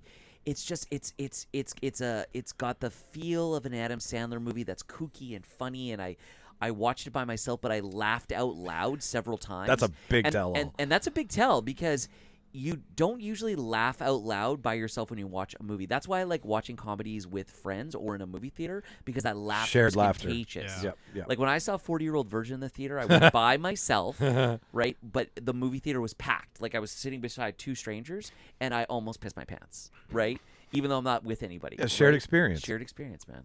I shared almost, experience. kind of feel very the same as you do about Eurovision. I went in expecting nothing, Yeah. and I was so pleasantly surprised. Two small town singers chase Yeah. their pop star dreams at a Yeah. global music competition where scheming rivals, high stakes, and onstage mishaps test their bond. Yeah. What's it comparable to? Like, I know they're putting everything up here that you would automatically think, but like, It's, in the vein it's of Pitch Perfect with two people set And- in Iceland. But his character's kind of wonky, and it's like, it's almost like it almost has over the top Zoolander type characters in it. Yeah, because his dad like runs a bar Yeah, and like, kind it's of makes just- fun of his kid that wants to And be they're a all musician. they're all characters, and it's what's his face? Pierce Pierce Brosnan. Brosnan's his Yeah. dad. Eric and- Eriksson, Yeah, like it's just Lars Eriksson. it's and And they play off of the Icelanders being sort of goofy people, but like like I think they play up some of the stereotypes of Icelanders that aren't true, and like it's Demi Lovato. Wow. yeah, I don't know. It was a funny, and it was kind of heartfelt at the right times, and yeah, I just liked it. yeah, it was good. Was it as good as Talladega Nights? No. No, there ain't no shake and bake in that shit, but it was funny. So, okay, let's see who wrote this here. Who did And don't they- you love when you sit down and you don't expect anything and then you get something? Yeah, that's like every time I go see an MCU movie now. Well, like, there's something to be said about, because Rob, you mentioned before we even started, you're like, I haven't seen the Matrix trailer yet. There's something to be said about wanting to walk in cold. I'm not gonna watch the Matrix trailer, or try not to watch it. I'm actually probably gonna break down and watch it later today. Wow. I can't share your Steadfast. enthusiasm because I haven't seen any. So of the so movies, so can I tell you guys a story about the Matrix trailer? So I remember when the Matrix trailer was first being aired, they aired it at the end of Entertainment Tonight. This is how old that movie is. Jesus. So I want you to think about this, okay? And I knew that the Matrix trailer was going to be shown at the end of the movie, and I had read about it in Starlog magazine. That's right, motherfuckers. And so I actually recorded on my VHS Yeah, you did. that episode, and I watched the trailer, and then I rewound it, and I watched it like 5 times. Oh wow. I watch every trailer probably 20 times before I'm in the theater. Because now I'm like Easter eggs and like who's wearing what. and I don't all even that watch the shit. trailers feel like anymore. you're I watch ruined. the trailer breakdown episode of 25 minutes On breaking Looper? down the fucking everything always, new rock stars, all of them. Shout out to both of you guys if you're listening. We'd love to talk to you. Okay, so story-wise, it's not you weren't expecting it because you didn't know anything, right? I went in with very low expectations. Also, the trailer for it is so good because it's almost like they show like this music video and they're like playing on this like fucking volcano in the background on this like cliff and shit, and they're just and the two of them like on the keyboards and they're just fucking like singing in the middle of nowhere. And the music is quite catchy. It is. Is it a musical? It by reminds definition? me of No, it's not a No, musical, but okay. it just has lots of songs in it. him and Sherry O'Terry that do the two Cheerleaders? music singers where they're playing. Oh yeah. On SNL, yeah. That is. And they wear the fucking The church fucking, singers. yeah, church they're- singers. They wear the fucking sweaters. They're Having amazing. one and a two. And it's like all top 40 shit. Yeah, that was such a great skit. Okay, so story was That's right. unexpected. They do like all the hip hop songs. Where they Yeah. That's right. Shake it off, shake it off, shake it off. Amazing. So I mean, California love. story-wise, is it the most intricate story ever? No, but that's what makes the Will Ferrell movies great. Is that they're kind of a canned, recipe of what works in that type of movie. It's a rom-com. So, and honestly, I think any good comedy has to have some type of love story in it. Well, And love's if it- funny, yeah. And no, if you're it right. doesn't, it's not quite as funny. So just so I get this clear, you're defending Eurovision, not murder mystery, right? I will. Because the argument is exactly the same. Doesn't it sound like that scene in Suicide Squad? So what you do is you take a really great comedian and you make him in a rom-com and you give it a generic canned scenario. Now, guys. Can I, With a great let me- female let me- lead. Let me digress, though. Yeah, you go first. Okay, so the comedy in Murder Mystery was Much more too subtle. fucking PG, Yeah. and for me, like my mom would like Murder Mystery, right? You're right. I know think what I mean? Eurovision is better. And It was just already picked.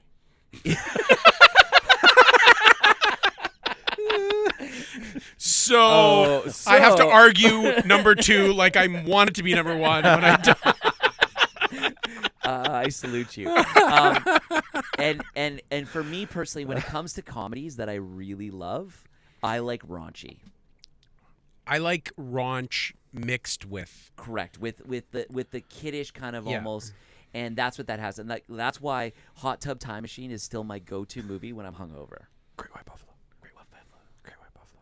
It's good. I don't Cincinnati. I don't think it's amazing, but it's Yeah. good. But anyway, I like raunchy kind of funny, stupid comedies like that. That's why I love Talladega Nights. That's why I love Step Brothers. That's why I like Anchorman. That's why I like Zoolander. That's why I have a point that I just want to work. So that's Mark, why I like Wedding Crashers.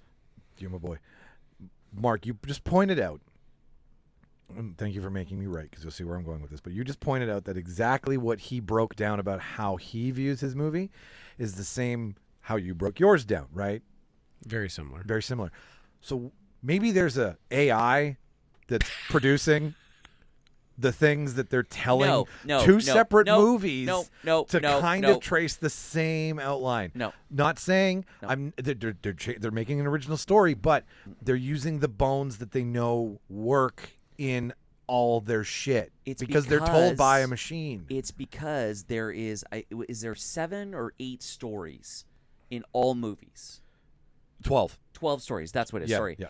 And every movie that we watch has one of those. Good like, point. There's I like the was- all hero. right, fair enough, and there- yeah. you can are Hero's journey, the there's- comeback kid, exactly. the buffoon, the buffoon and like lover. Shakespeare embodies like almost all of those. Well, in his most of them are different plays. derived of Shakespeare because he Correct. created such Well, I varying don't think characters. he created. What he did is he popularized it and put it into a medium that is carried on for 500 years. Yes. So, what you writing there, Brian? Get a little protagonist, and maybe he's gonna have a problem, and remember there was a TV show when we were kids. I don't know if it was in the U.S. I think it was only in Canada. And it was about books. And there was like this girl, and she had this machine, and she would take different things and put it in the machine, and then a book would pop up with that would embody all the different things she put That's in there. the AI. That's the fucking AI. I remember that now. Yeah. Yeah. You The know, fuck was that? and she was being chased by a witch in the Yeah, intro yeah. and shit. I can't remember. We'll Google it later. Fuck yes. Okay, but I know my brain goes. Oh my out. God, that's a deep cut. Yeah, deep cut. And I hope you enjoyed living in the 80s in Canada, Part 7. You got another generic comedy for us on Netflix, Mike? Yeah, I Or- do. So Yours can have a protagonist. well, and, this is gonna be a journey. But that's why, like, long every walk. and that's self-development and that's why and, all the best rom-coms have rich people in them. Because they can do whatever they want. Correct. It's the fantasy of love, right? If Poor you- people if in you look love at the aren't fun to watch. Yeah, if you look at the classic rom-coms from like the 40s and the 50s and the 60s, they were always with really well-to-do Well-to-do. rich people. And if you look at all the rom-coms that everyone's liked in the 80s, 90s, and 2000s, there's a reason I like Crazy Rich Asians. There's a reason why Pretty Woman is one of the best, and it involves a rich guy and a poor girl. Like it's the perfect dynamic. It's I own 6 speaker cities in the government. Yeah, I got a nice little college alt rock band. My I guess gave he's the him rich. more- He's the rich guy. well, they're all well-to-do, right? Like they're yeah, not. they're upper middle class. They're upper middle class. Yeah. They all have. They hate their $100,000 a year jobs. And we're $6 million that the government knows about. Yeah. We got. I promised my wife I wouldn't drink. We got a big day tomorrow. We're going to Home Depot. I don't know. Hank I don't know if the I have tank. time. Hank the Tank. So what's yours, Mike? I picked the laundry. Oh wait, can I say something? Yeah. Eurovision had a massive impact on my life. Oh yeah, the real life impact. It's the best question ever. Rob's chasing his dream of. It inspired me that maybe I too will get tight leather pants and wear eyeliner and learn to play the synth guitar and enter Eurovision. I got my tight pants on. I'd love to. I think you should dress up as Lars for Halloween. I don't know if I can pull that off. You'll be Hamburglar and I'll be Lars. Yes. I'll just keep feeding you cheeseburgers all night, buddy. Anyways, yeah. So I you picked. had the Hamburglar laugh right there. I picked the laundromat, which is the 2019. They say biographical. I say semi-biographical because it's just scenarios inspired by. But it's the story of the Panama Papers and what there was a book that was written after the Panama Papers came out. Do you remember the Panama Papers? Yeah, remember when all the rich people in the world got exposed for money laundering, but none of them got in trouble for it? Yeah, that thing. Oh yeah, I That remember thing. that. So it's that story, but it's Sounds like a comedy to me. The Big Short. Yes. Is it The Big Short where they break The fourth wall, yeah. They break Oh, the yeah. fourth wall. Mila Kunis explaining to you how Yes. hedge funds work. Yes.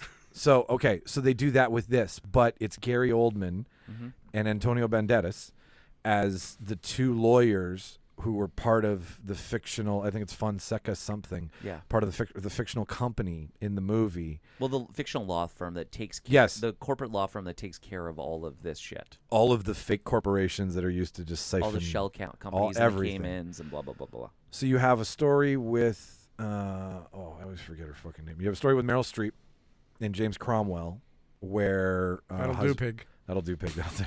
That's nice. It's the story of a couple, and the husband dies, and it gets wrapped up in this insurance company, and then she finds out that this insurance company was just a shell company, and that there was no payout to the boat that her and her husband died on while they were on this tour. So she gets exposed through a story about how a shell company is abusing power and evading taxes. And then the next story is this successful African-American guy whose family finds out that he's cheating. So the daughter uses one of his companies as bribery. He's like, sure, I'll give you all the shares in the company. And then she finds out that those shares are worth nothing because it's a shell company. So what you're getting is all of these real life stories done in a very comedic way. And I was Gary gonna say, Oldman. I think I'm missing the comedy aspect of this comedy. I didn't go rom-com. It's a dark comedy. It's a dark comedy. It's got lots of like nice little one-liner and quips and stuff like that. Yes. Gary Oldman's character is just a douchebag and he's hilarious. And then when they do break the fourth wall with Antonio Banderas and he talks about how rich and awesome his life is, it's pretty funny. Okay. Like it doesn't have your dick and fart jokes. It doesn't have your one-liners. It doesn't have your like slapstick. What it has is your smart quips, like Rob said. Yeah. It has your Adam It's McKay. a little bit more highbrow. It's Steven Soderbergh, but it's not Adam McKay Ooh, written. Steven Soderbergh. Yeah, he was producing Sex, it. Lies, and Videotapes. Less than, but it's Naked Lunch. Is that Soderbergh? that's Steven. No, Naked Lunch. That's David Cronenberg. Cronenberg. That's Cronenberg. Different Cronenberg, yeah. Sorry. But it has that If there's a lot of vaginal stuff in it, then it's a Cronenberg thing. Little Miss Sunshine feel, Oh. Oh, okay, yeah. where there's like a tragedy that's happened, but with less heroin. with less less heroin, less than Alan Alda too. The narration of Gary Oldman and Antonio Banderas is fantastic. It breaks the fourth wall at the end of the movie in one of the most unbelievable ways that you kind of see coming. It's this play on how everything comes to a hilt and everybody's story kind of ties in together, and we end up with this comedic telling of this horrible fucking thing that went down, and everybody just, like Rob said, we all forgot about it. I actually left. Well, we all forgot about it because the media is owned by billionaires and they made it disappear. This actually made me go Google this shit. That was my real life walk away from this. I was like, you know what? I heard about this, but I didn't really know too much about it. And then I was like, okay, cool. At least this is something that like adds to the plus column. It doesn't like fill up space in my head that isn't important. And it was like, you know, some sort of social justice thing, which I was like, this is cool. I like taking down asshole bastards who like to fuck around with people and their money. How far did you go into the rich, powerful? I like first page of World. Wikipedia. You didn't get down to like the No. Illuminati and the. No, I didn't. I took a left The at that fucking rabbit Grove? hole. Yeah, no, Bohemian Grove. There was no Bohemian. Dude, that place is fucking nuts. Yeah, it is, man. All rich, powerful white dudes together acting weird. The performances are fantastic. Bill There's Gates trying to get laid there. What's the other hotel one where they all meet? Oh, and Davos? There's some other it's some other group that they fucking 6 of the most important people in the world meet at this hotel. It's fucking Crazy shit. James Cromwell, Jeffrey Wright, Antonio Banderas, Gary Oldman, Meryl Streep, David Schwimmer, Sharon I like Stone. the scene. I like the scene where she goes to the Caymans and Yes. she goes to this building, and it's just like just a regular building. It's maybe a couple thousand, maybe 5,000 square feet, and it literally houses 50,000 corporations. Yeah, like every 50,000 corporations. Wow. And it's just essentially all it is it's just a post office box for each one of these corporations, because that's Meryl Streep trying to find when the where insurance this fucking company, company is. this insurance company can't pay out because they don't really exist, and she's like, how does a company not exist but insure a boat? That's funny in a scary way. Oh yeah. It is, but that's how it works. And then Yeah. at the end of it, they give like there's this fantastic reveal where there's a character break, and all of a sudden you're being talked to as an audience, and it's like, this is happening right now. This was a fictional retelling of stories that happen to everyday people like you. So it had a little bit of like a PSA and like a you know the more you know at the end of it, which was kind of cool because it was topical while at the same time being satirical. But you know why no one will ever do anything about it? Because rich people have convinced all of us schleps that one day we too could be billionaires. Yeah. So better not fuck with billionaires, because maybe one day you'll be a billionaire. When we let And you into our and club. When we let you into the club, you don't want to be fucked over either. So that's my Tax my rich. submission. And yes, it doesn't have an Adam Sandler mustache, and yes, it doesn't have a synth guitar Will Ferrell. But what it does have is some true to life I shit. prefer that- keytar. Sorry, keytar, whatever the fuck they call it. I'm sorry for piano necktie, the piano note necktie. Although I do like, you've sold me, Frankie Mark, on giving Frankie Adam goes Sandler on. another chance. Like I do want to. just don't watch Blended. That movie fucking sucks. Is that the family one where they like? That's the one with Drew Barrymore. Drew Barrymore. They tried to recycle Wedding Singer too much. And- Actually, they probably tried to recycle 50 First Dates. Yeah, absolutely. And When you can name 14 movies that they were in together as a rom-com, you Right. know they've recycled it too much. Yeah. The Wedding Singer is actually pretty good. Wedding It is. Singer's Wedding fucking Singer's great. very good. Julia Gulia. That's a terrible name. Can I tell you guys a funny story about the wedding singer? Yeah. How I dropped mushrooms and was supposed to go to the wedding singer, but we got there a little bit late, and then we had to sit in the front row. So instead, we decided to go see the movie Sphere, and that movie was awesome on mushrooms. Sphere is a fucking amazing movie. Sharon Stone, Lawrence, Dustin Hoffman, Samuel L. Jackson.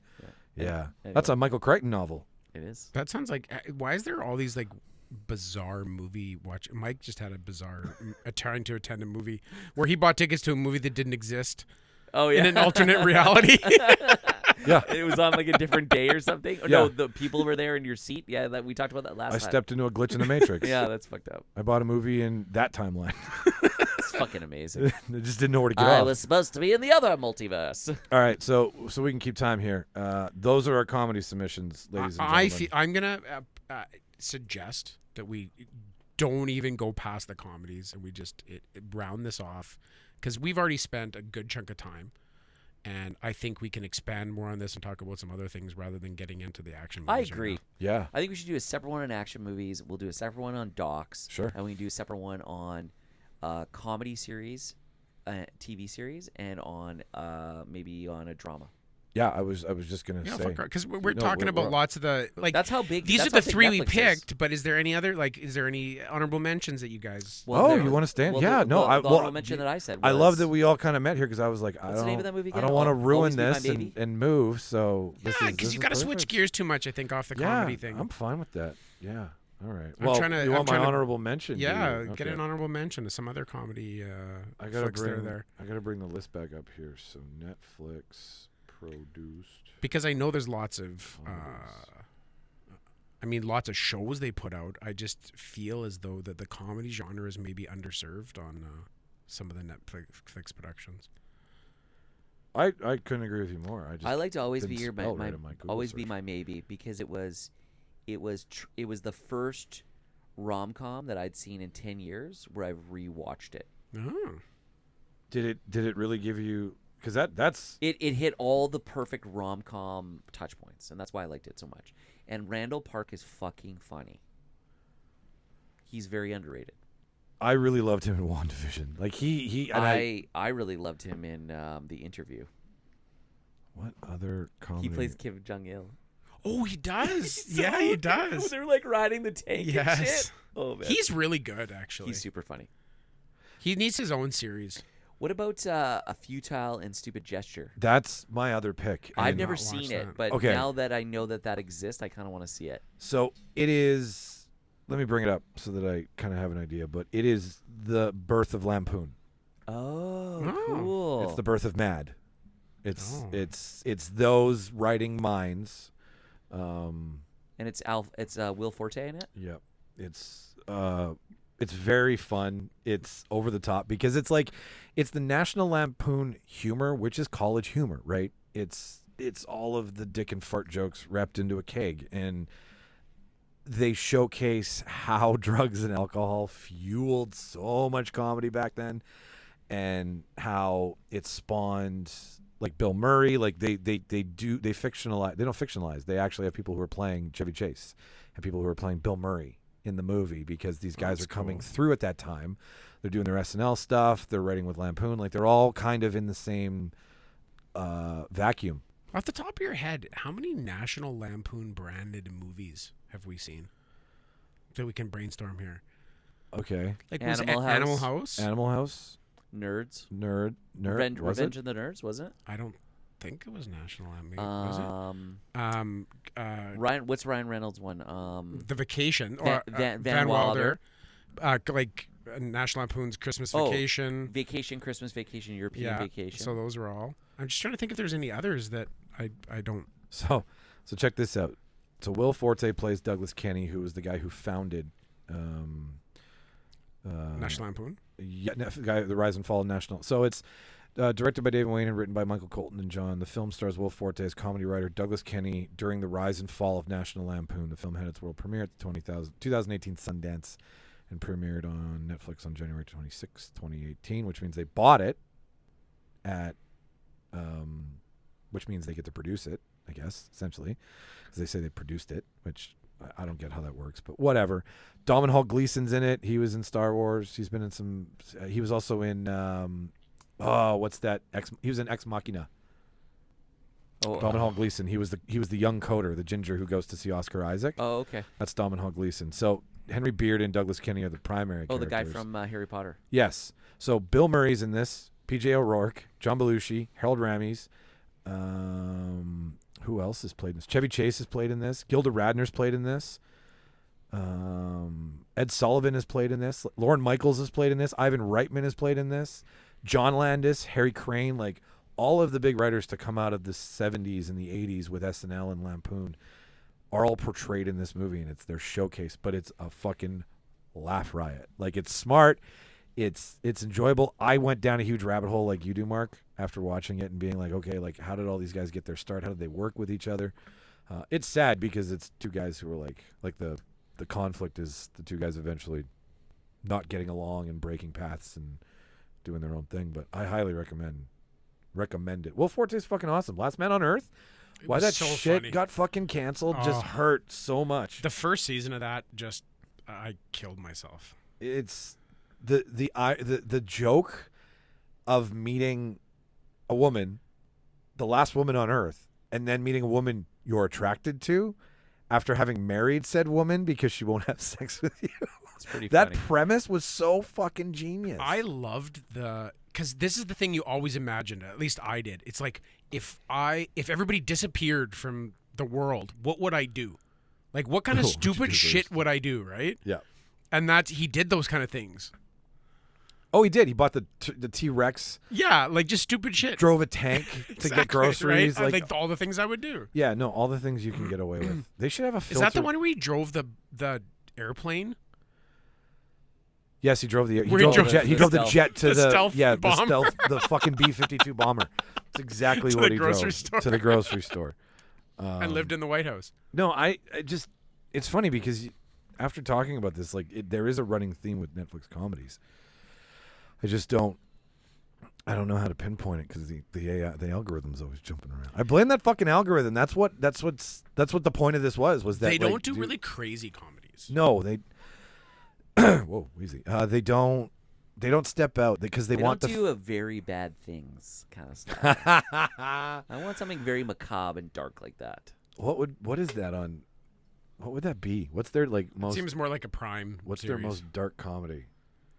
Yeah, I feel like Netflix would not make The No, Boys. Prime gets dark. Oh yeah. The End of the Fucking World is one of their dark comedies that's got newly released from prison, a brooding young woman named Bonnie. I feel like they only make dark That's a comedies on season. Netflix if you live in Europe. You have to like live in like Romania or You need something. a VPN and Yes, access you must have the access Netflix to Romania. the Bucharest specials. So there's a Netflix film called The Package. Their spring break trip went sideways fast. Now their friend's fate and his most prized asset rests in their hands. The picture is a eggplant emoji, so I'm sure this has to do with someone's dick. So there is existence. His package. His package. There is penis comedy on here by Netflix. It's got the Netflix Like stamp. Sausage Party? That's a great movie. That is a great movie. I'm not okay with this. Did you guys ever watch? That's actually another show. That's not a movie. Yeah, it's a show. Dark comedies. What comes up when you search that? This is the End. That's not Netflix. The Ballad of Buster Scruggs. Did you guys see that at all? That's coming up as dark No. comedy. Did not. That was the Joel and Ethan Coen. I feel like I need to go and search on Netflix maybe and actually like actively look for made for Netflix movies because the series I always watch, but the movies I've been kind of glossing over. But do you notice that all the docuseries look the same? Like they have the same camera that they use for Chef's Table as they do for F2. I'm okay with that. I know, but like they know that that's what people like. That And they're helps giving you with- what you want. And there's nothing wrong with that. But does that stifle creativity when you're just like, okay, these are our parameters that make us money. We don't like these things because nobody's telling us they like these things. And then when you feed enough of these things in the cultural fabric back to these people, that's all they ever want. And then that's all you ever make. Wow. Whoa, that got deep. That's very circular, like fucking chicken or the egg there. It's Tenet. Yeah, exactly. It's some Tenet. I'm not criticizing Did you it. see your reflection as you were? Yeah, running? Okay. I had a very out of body experience. I felt like the ancient one pushed me out like the Hulk. Oh yeah, Out of body experience. I came around to that. But okay, let's step off this for a second here, but still stick on comedy. what are some of your comedies that you watch that make you happy if you're not feeling good? Like what's a go-to dumb piece of shit that makes you laugh, like a Dumb and Dumber or like just any comedies? The ones Rob, I go back to the old school Wedding Crashers, Step Brothers. I love that comedy, like that genre Talladega Nights. of Farrell and I love 40-Year-Old Virgin. oh yeah, Cowell is great. I really like Dirty Rotten Scoundrels as well. Have you seen? Now you're speaking Have you my seen? language, Have you seen man. The Hustle? The Yeah. shitty remake? Yeah. Yeah. The fucking tracing, that one? Yes. soon Was as- that was also? Is that a Netflix? I don't. I It's also on Netflix. love. I don't. Have you yeah. guys ever seen Road Trip? Yeah. Yes. It's pretty good. I love Road Trip. Yeah. Road Trip. What was the? Is Road Trip the one? The Road Trip's the one where they got to go rescue the tape. That's, Oh, Rat Race. That's what I'm thinking of. Have you guys Oh, seen- that one was pretty good. Right? I really like that one. Oh, you must stretch. Everybody okay. needs a It- rest. It's sort of like Cannonball Run-esque. It's It totally, is it's totally Cannibal. what it- It's- yeah. That's one of the stories. A Yeah. chase, a good chase film, right? Takes place in cars and airplanes. But like- I loved Cannonball Runs too. Those were. I felt like Rat Race was like trying to like shove too many cameos into one thing and it's trying too hard. Placenta, vagina. That's the best part. When they jumps on the bus of all the I Love Lucy's to get to where the money is, then he's got to he's got to like head fake him. So he steals the bus driver's clothing and he's like, "My wife's pregnant. My wife's pregnant. Give me your jacket. Give me your hat." And the guy's like, "Why do you need my hat?" He's like, "Her placenta fell out." And then he's like, "Why do you I need my don't remember jacket?" that. He's like, "Her vagina is gone." It makes no sense in the entire plot of the movie, but it's Cuba Gooding Jr. doing some dumb shit that's funny. Oh, yeah, Cuba Whatever Gooding happened to Jr. Cuban Gooding Jr.?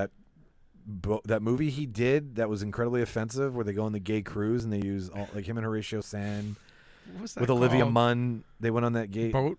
Was it Boat Trip? It or was cruise boat or- cruise. It was some boat. I'm on a boat. Bullshit. Was that offensive? Well, it is now. Don't know if it was then. So that you think that ruined his career? I don't know. I don't view it. Maybe I don't remember it piece by piece. I don't view that as offensive. Like if I'm anything, not- I'm yeah. like, I want to go on that fucking gay cruise because they had a great time. Hey man, I'm 100%.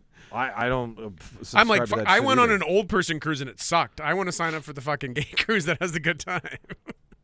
100% agree with you. I just think the lenses of certain cultures just now. I think that's what I read. It was one of those like top 10 movies you couldn't make now.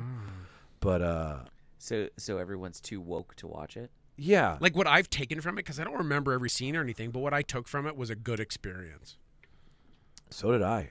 Do you see the Will Ferrell, so the slapstick and the over the top humor with the great one-liners? That's what you guys like to I take love you on a Vince slump. Vaughn. Vince Vaughn, when he goes on a little tirade Oh, in a yeah. movie, it just laughs so much. And like you know it's ad-lib too. like the beginning of Wedding Crashers, where he's talking to his assistant about getting set up on a blind date.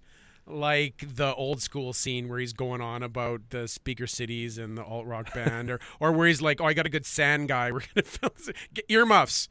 We're gonna get like boy band ass in this place." Like nobody could write what Vince Vaughn can spit. Like I don't think somebody writes for Vince Vaughn when they have him in mind for a Yeah, comedy. he's so talented. So Rob, I couldn't like. I agree that that's 100% ad lib. Oh yeah. Like, well, that's it's just like a- Ryan Reynolds. They just let him go. Yeah. So they've got a couple of things they'd like him to try, and then they just go, "All right, so now we've got 15 minutes of take, so just go," and he just goes.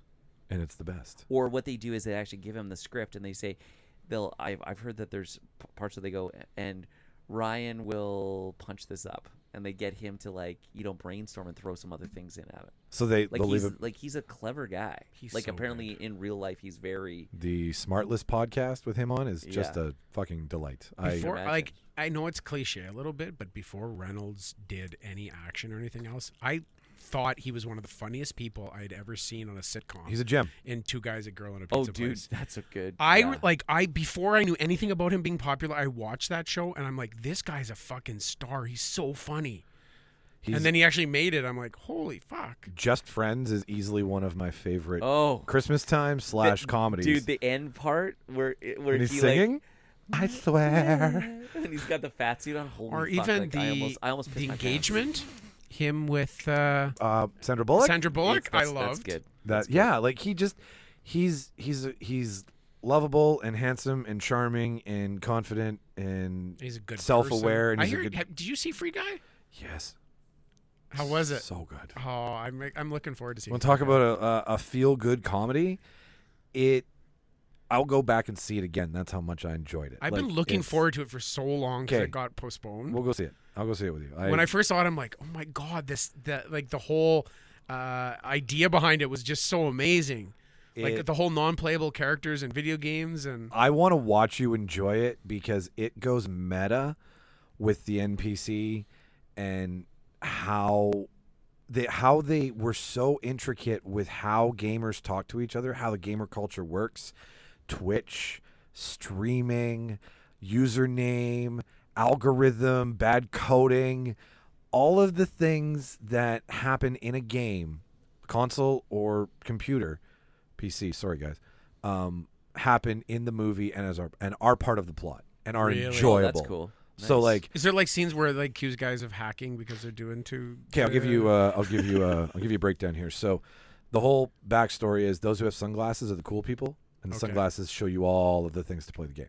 Those who don't are the NPCs, right? So they preface that right off the hop. Channing Tatum does a cameo, and it's not even the cameo I would ruin. So he does, because there's like 7 cameos, and 5 of them are voices. So you got to listen for it. And when you hear it, you'll be like, motherfucker made a phone call and was like, can you be in my movie? And that's all, because they're all his friends. So anyways, Channing Tatum is like driving in the fast car with all the guns and the hot chick, like everything that the lead character is. And the story is it's a game that you play. Are we right? talking like a Samuel L. Jackson rock cameo, like at the beginning of the other guys? Not that big. That's amazing. Well, no, actually pretty big. Anyways, as the movie progresses, Channing Tatum's character, you find out, because everybody is playing a character, right? It's their online profile, right? So they exist in the real world and they play the game. So you find out that like Channing Tatum's character is this guy who lives with his mom, and like when his mom comes into the room in the real life, Channing Tatum starts to speak as his character talking to his mom in the game. So he glitches out, and it's one of the funniest scenes I've ever seen Channing Tatum do. He'll be like, "What's up, buddy?" "Shut up, Mom!" And then like come back in a character, and you're like, "This is amazing." And that's good. you'll love it. But it's feel good. I think he's one of the kings of comedy. I think there's nothing that you can't use Ryan Reynolds for. You can go R-rated and you can go G-rated. Yeah. And everybody fucking loves him. I don't know anybody else that's more bankable as a comedic actor these days. Yeah, he's good. Unless you're in Green Lantern. Like Waiting was so good, even. Oh fuck, it's so good. It's so good. Like it's got staying. Welcome Waiting to has good staying welcome power. to Thunderdome. Bitch. It does have fucking staying power. Like it's so still relevant, right? If you've ever worked in a restaurant, Oh yeah. it's 100%. You've tried pulling the fucking wristwatch on one of your So this is the bat. the goat. The goat. I've done the goat. The goat. If you do the goat and then you move too fast, you pull, and it's Oh, not okay. like that's not where someone's supposed to come apart.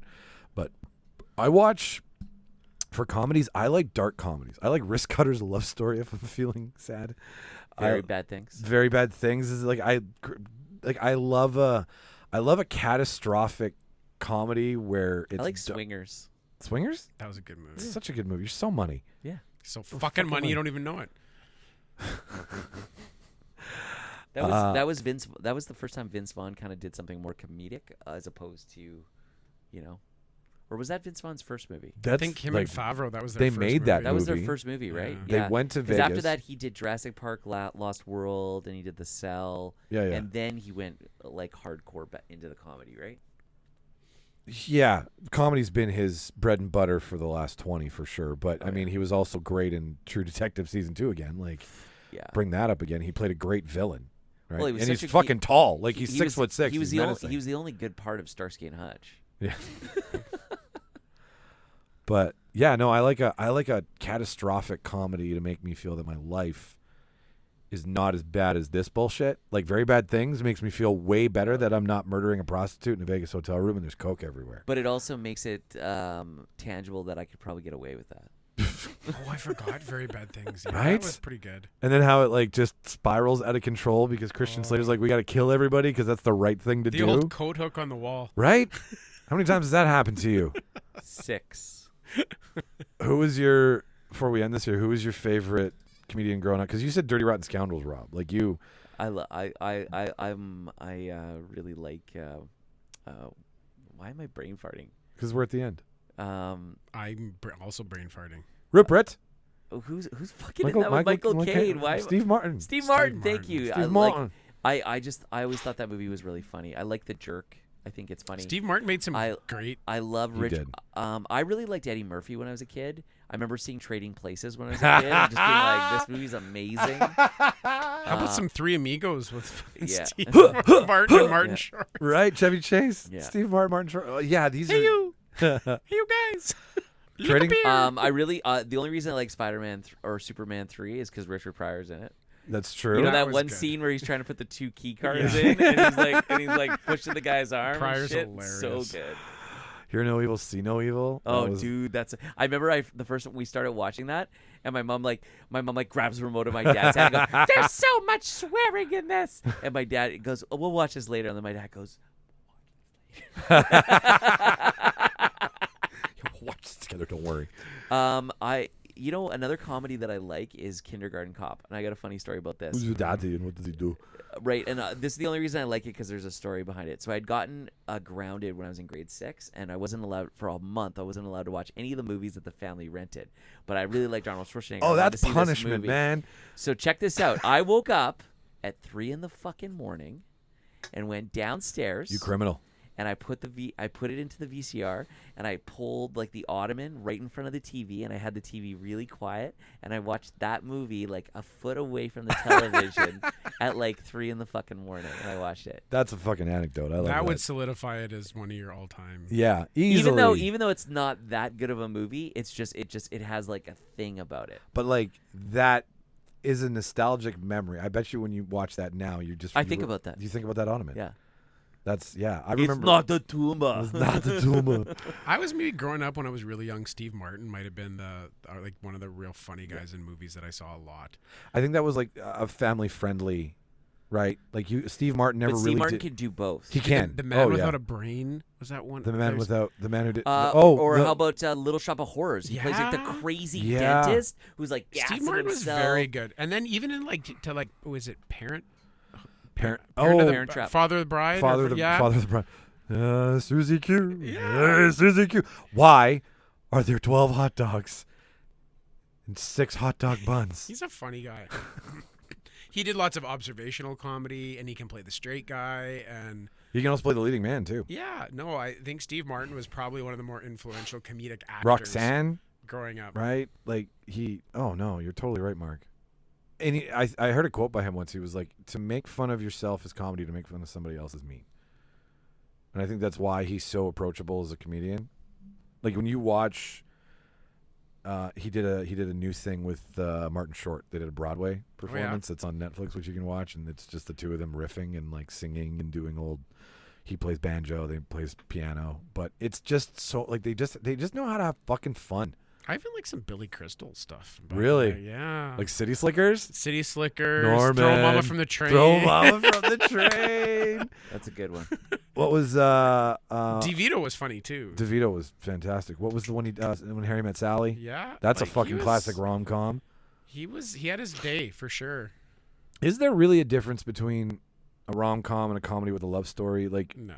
I think rom-coms are comedies because it's always fun to have a love story in a comedy, right? Because you can have the awkward moments. Like, they Give me fra- comedies that they don't have. they phrased it rom-com because they were trying to embody it as the perfect date thing. Yeah. So that young people would take their dates out to it, so that would drive ticket sales. Yeah, I movies- guarantee you that's what. No, that's but what even happened. the stupid stories, the ones I was saying, fucking old school. It has a love story. love stories in Absolutely. it. Step Brothers, Love love story. stories in it. Fucking Talladega Nights. Talladega story. Nights, love story. Yeah. Wedding Crashers, love story. Right? So Multiple love stories sometimes. fucking Valentine's Day, love story. Right? Like Wedding Crashers, the entire movie is Wilson's trying to Woo. woo happily ever after, and then Vince Vaughn gets sucked into the real love story of the whole show. Yeah. Right? It's about the love you want but you can't get, and the love that you can get but you don't fucking want. The love that you didn't know you wanted. Yeah. Elsa Fisher. I'll find you. I'll find you. love Isla Fisher. Yeah, I know. I think Steve Martin, Dan Aykroyd, Bill Murray, those were my Your like, Ghostbusters crew, yeah. your Ghostbusters crew, your Caddyshack crew, Yeah. your White Stripe or Stripes. Great White Outdoors. Stripes. Well, Great Outdoors. Oh, John Candy. Ghost- John Yeah. Candy, like some So SCTV good. combined with Yeah. some SNL. When those guys broke away, when they started doing their comedies, that's the ones I watched with my dad. That's the ones I watched at the cabin. Like those were your There were funny. some great Candy movies. Oh, good Uncle lord! Buck and Summer Vacation. Canadian and Bacon. Summer Rental. Yeah. Summer- Canadian Bacon. Good Right? ones, yeah. Great Outdoors. Home Alone. Forget how prevalent Home Alone he is. Yeah. The Polka King. He's Yeah. Oh, that's there right. from the second act all the way to Fucking the end. Planes, Trains, and Automobiles. We got some Right? Candy and Steve Martin. Oh shit! Planes, Trains, and Automobiles. Fuck. There was a remake with Zach Galifianakis and Robert Downey Jr. Oh yes, Labor Day. No, Something. Labor Road. I don't know what it was, but it was Planes, Trains, and Automobiles all over again. Yes. It didn't have the zhuzh at all. No. Anyways, that's a good one. Yeah. Ladies and gentlemen, if you have any comedy recommendations that you think you'd like to hear us talk about next time we do this, more than happy to take them if you send us an email at therealdebaters@gmail.com. What about Meet the Parents? I'm watching you. And do we want to see Will Ferrell, Vince Vaughn, You can and milk Owen anything with Wilson nipples. redo the Three Amigos? Okay. Oh, that would actually be pretty good. There was a conversation though at one point that it was Ryan Reynolds, Jason Bateman, and Will Arnett. Arnett. That Oh, was that'd be pretty- that was would be good. Yeah. that was Because it's funny how Ryan Reynolds is kind of like the new Chevy Chase in Yeah. a way. oh, except less of a prick. Oh, way less of Bateman a has prick. come into his own as just fucking hilarious. I'm you know so what, glad you he know, I- survived child acting. Oh yeah. That would be such a shame to lose. You know that what man. was the first movie where he kind of came back was when he played the commentator in Dodgeball. Oh, he's so He's dumb, but so- he was so good. He was so good. The average everything Joe's. kind of came after that because Arrested Development kind of started at that point. Yeah, you're totally right. I always steal. The average Joes have just forfeited. That's a bold move, Cotton. Let's see if it pays off. That's another good Vince Vaughn movie. If you can dodge a wrench, you can dodge a ball. I don't know how many times I've used that line. Oh, It's and fucking obviously amazing. we didn't talk about Office Space. That's a fucking Oh, That is a like classic. Mike Judge classic and Idiocracy. yeah. Office Space. I just and- watched Idiocracy. It's so good. like 2 months ago, and I'd heard so much about it, and I watched it. I'm like, wow. How'd you Terry feel? Crews is so fucking the good. president? It is so good. Dax So Shepard good. with his giant Dax, tub of I It's don't- what he plants plays crave. so dumb. It's what plants crave. Oh God. Dax Shepard's really good in that too. Just Yeah. sitting there masturbating eating his tub of everything. No, I'm not coming to the dog. Welcome to Costco. I love you. It was a stupid movie. It's becoming more and more true every day. I know it's fucked up. Yeah, that's that's only where we can go. Is there? It's what plants crave. Oh. Water, like from the toilet. It's good. I like the genre-based show. We started with the Netflix thing, but it kind of delved into comedy in general. Yeah, no, we don't. I don't know steering I love wheel here on this comedies. boat. I love laughing. Like Yeah. I love laughing to the point where it's uncontrollable and you almost piss your pants. Like when I saw Beer Fest in the theater, right, is a good example. Or when the first time I saw South Park in the theater, and I went with my buddies and they all smoked weed, but I decided not to. But I still laughed so when that Uncle Fucker song came on. Uncle Fucker. I actually peed a little bit. Like I was laughing that hard. Beer Fest is. They were supposed to make a weed fest with Willie Nelson after, Yeah. but it didn't pan out. Yeah. Or how about the first Super Troopers? How fucking great is that movie? And that's a pretty movie that classic. came out of nowhere. Everyone was like, "Have you seen this movie, Super Troopers?" And people, it took like a month. Cultural to, phenomenon. To Cult catch What's on, that and group? yeah, What are they? Broken Lizard. Because they did a couple other things too, didn't they? They did that island one. Yeah. It was a murder mystery. It It was something. Club Dread. Club Dread. They Yeah. did Club Dread. They did the Slam and Salmon. They did Super Troopers And 1 Beer and 2 Fest. and Beer Fest. Beer Fest is so good. Da Boot. Das Boot. Das Boot. when they go to They find train by drinking bull's piss. but when they go to find he's like when he freezes up playing beer pong, Yeah. he's like, they shoved the paddle up my ass. He's like, that's not that bad. They were like, the flat end. Or when he's like fucking the chick and she's like, put that mustard on that chick. I'm gonna break your dick off. What he sees and then what he sees drunk. Oh fuck, it's so good. Oh, that was such a good movie. Oh, good show. They all are. And they show so much of them actually puking. Yeah, Like they there's a drank scene, to make the there's scene. a scene of every single one of them projectile, and the fact that they got Brian Cox to be in that movie is amazing. He is a true fucking gem. Let's wrap this motherfucker up. I like it. Tied in a Like bow. Christmas fucking present. Yeah. So that's it, ladies and gentlemen. That's how we end the show. We just call it a fucking day. And if you like what you heard here, if you want to know more, just do one thing. If there's one thing you do. If you today, like what you heard here, look deep inside yourself Buy and a ask yourself skateboard. why. Yeah. No, not buy a skateboard. No, fuck the skateboard. Just subscribe. That's all we want to do. We want to show up next week without having to do any work. So if you liked what you heard and you want to hear more, go backwards because there's some fun dumb And you know shit what? Don't backwards. just subscribe. Why don't you share on your social media so that your friends and family will get a small taste of us and they can then subscribe. Exactly. Because if you tell two friends, And they tell two friends, and so on, and so forth. 2, 4, 6, no, 12 baker's dozen. Yeah, that's all. Tonic, That's what all we really goes want. on There is the- other ways to support the show, Sure. and they're in the show notes, ladies and gentlemen. You can go down there and you can click on our prop shop if you want to buy stuff, and if you want to donate some pocket change. And I'm talking the shit that's in your couch cushions, underneath the car, the $1 and $2 coins, the toonies for all of us The Canadians. lint in your belly button. Exactly. We'll even take that. We'll probably be able to resell it on eBay. If you feel like doing it, that's great. You don't have to. We all have day jobs. We have roofs over our heads and full bellies, but it's a labor of love. And it costs some shit. So if you want to support it, that's awesome. But if you just want to subscribe, that's all we're asking. So head to your favorite podcast player. don't give your money to Rogan. Yeah. He's rich already. Spotify fucking sealed that deal, right? Can support local. Yeah. If you're from Winnipeg, and if you go to that tab, there's a bunch of dumb shit that we'll do in return for having done that. We don't believe in giving away something for nothing. So I will shovel your driveway. He I said will it. not shovel your driveway. That was Rob speaking, by the way. And then so we'll see it, and then we'll honor that. It's like a cheap cameo, is really what it is. You can embarrass your friends on the show if you want. You can. I'll send it a birthday. Yeah. Mike will Greetings. shave another man's back. Yeah, sure. I'll do it. Like he's already done one. Yeah. Now it's gonna be another one. That's like Obviously. That's $100. If you gave us $100, I would probably let someone shave my back, but that's a different podcast. All right. Wait. So Don't poke the bear on this one. Not here. Next time. At Real Debaters Online, if you want to follow us, if you want to stay in our universe. Follow us on TikTok. I'm figuring out some TikTok shit. Me and Mark are going to get drunk one night. Chinese spy machine. Yeah, Excellent. exactly. I'm Yeah. fine with it because the shit we make isn't Yeah. worth spying on. Yeah. So, but we're going to be posting some more stuff there. So you can follow us at Real Debaters on TikTok. You can follow us online on Twitter, Facebook, and Instagram at Real Debaters.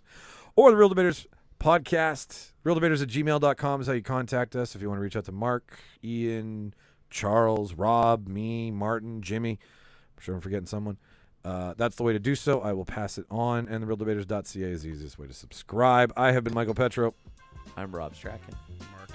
And watch all the movies, kids, and laugh. It's fun to laugh. We're gone.